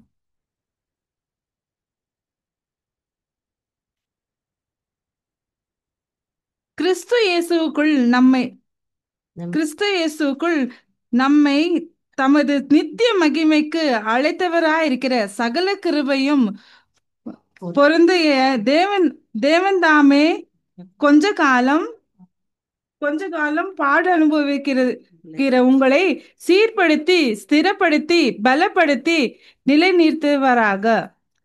கிறிஸ்து இயேசுவுக்குள் நம்மை தமது நித்திய மகிமைக்கு அழைத்தவராயிருக்கிற சகல கிருபையும் பொருந்திய தேவன் தாமே கொஞ்ச காலம் பாடு அனுபவிக்கிற உங்களை. இந்த காலம் பாடு அனுபவிக்கிறது எவ்வளவு நாளைக்கு தான் சொல்லிட்டாருங்க? கொஞ்ச காலம்தான். அப்ப கொஞ்ச காலம் நம்ம பாடு அனுபவிக்கலாமா? எல்லாரும் பாடு அனுபவிக்கிறதுக்கு தயாரா இருப்போம். அப்பதான் என்னன்னா உங்களை சீர்படுத்தி ஸ்திரப்படுத்தி பலப்படுத்தி நிலைநிறுத்துவாராக.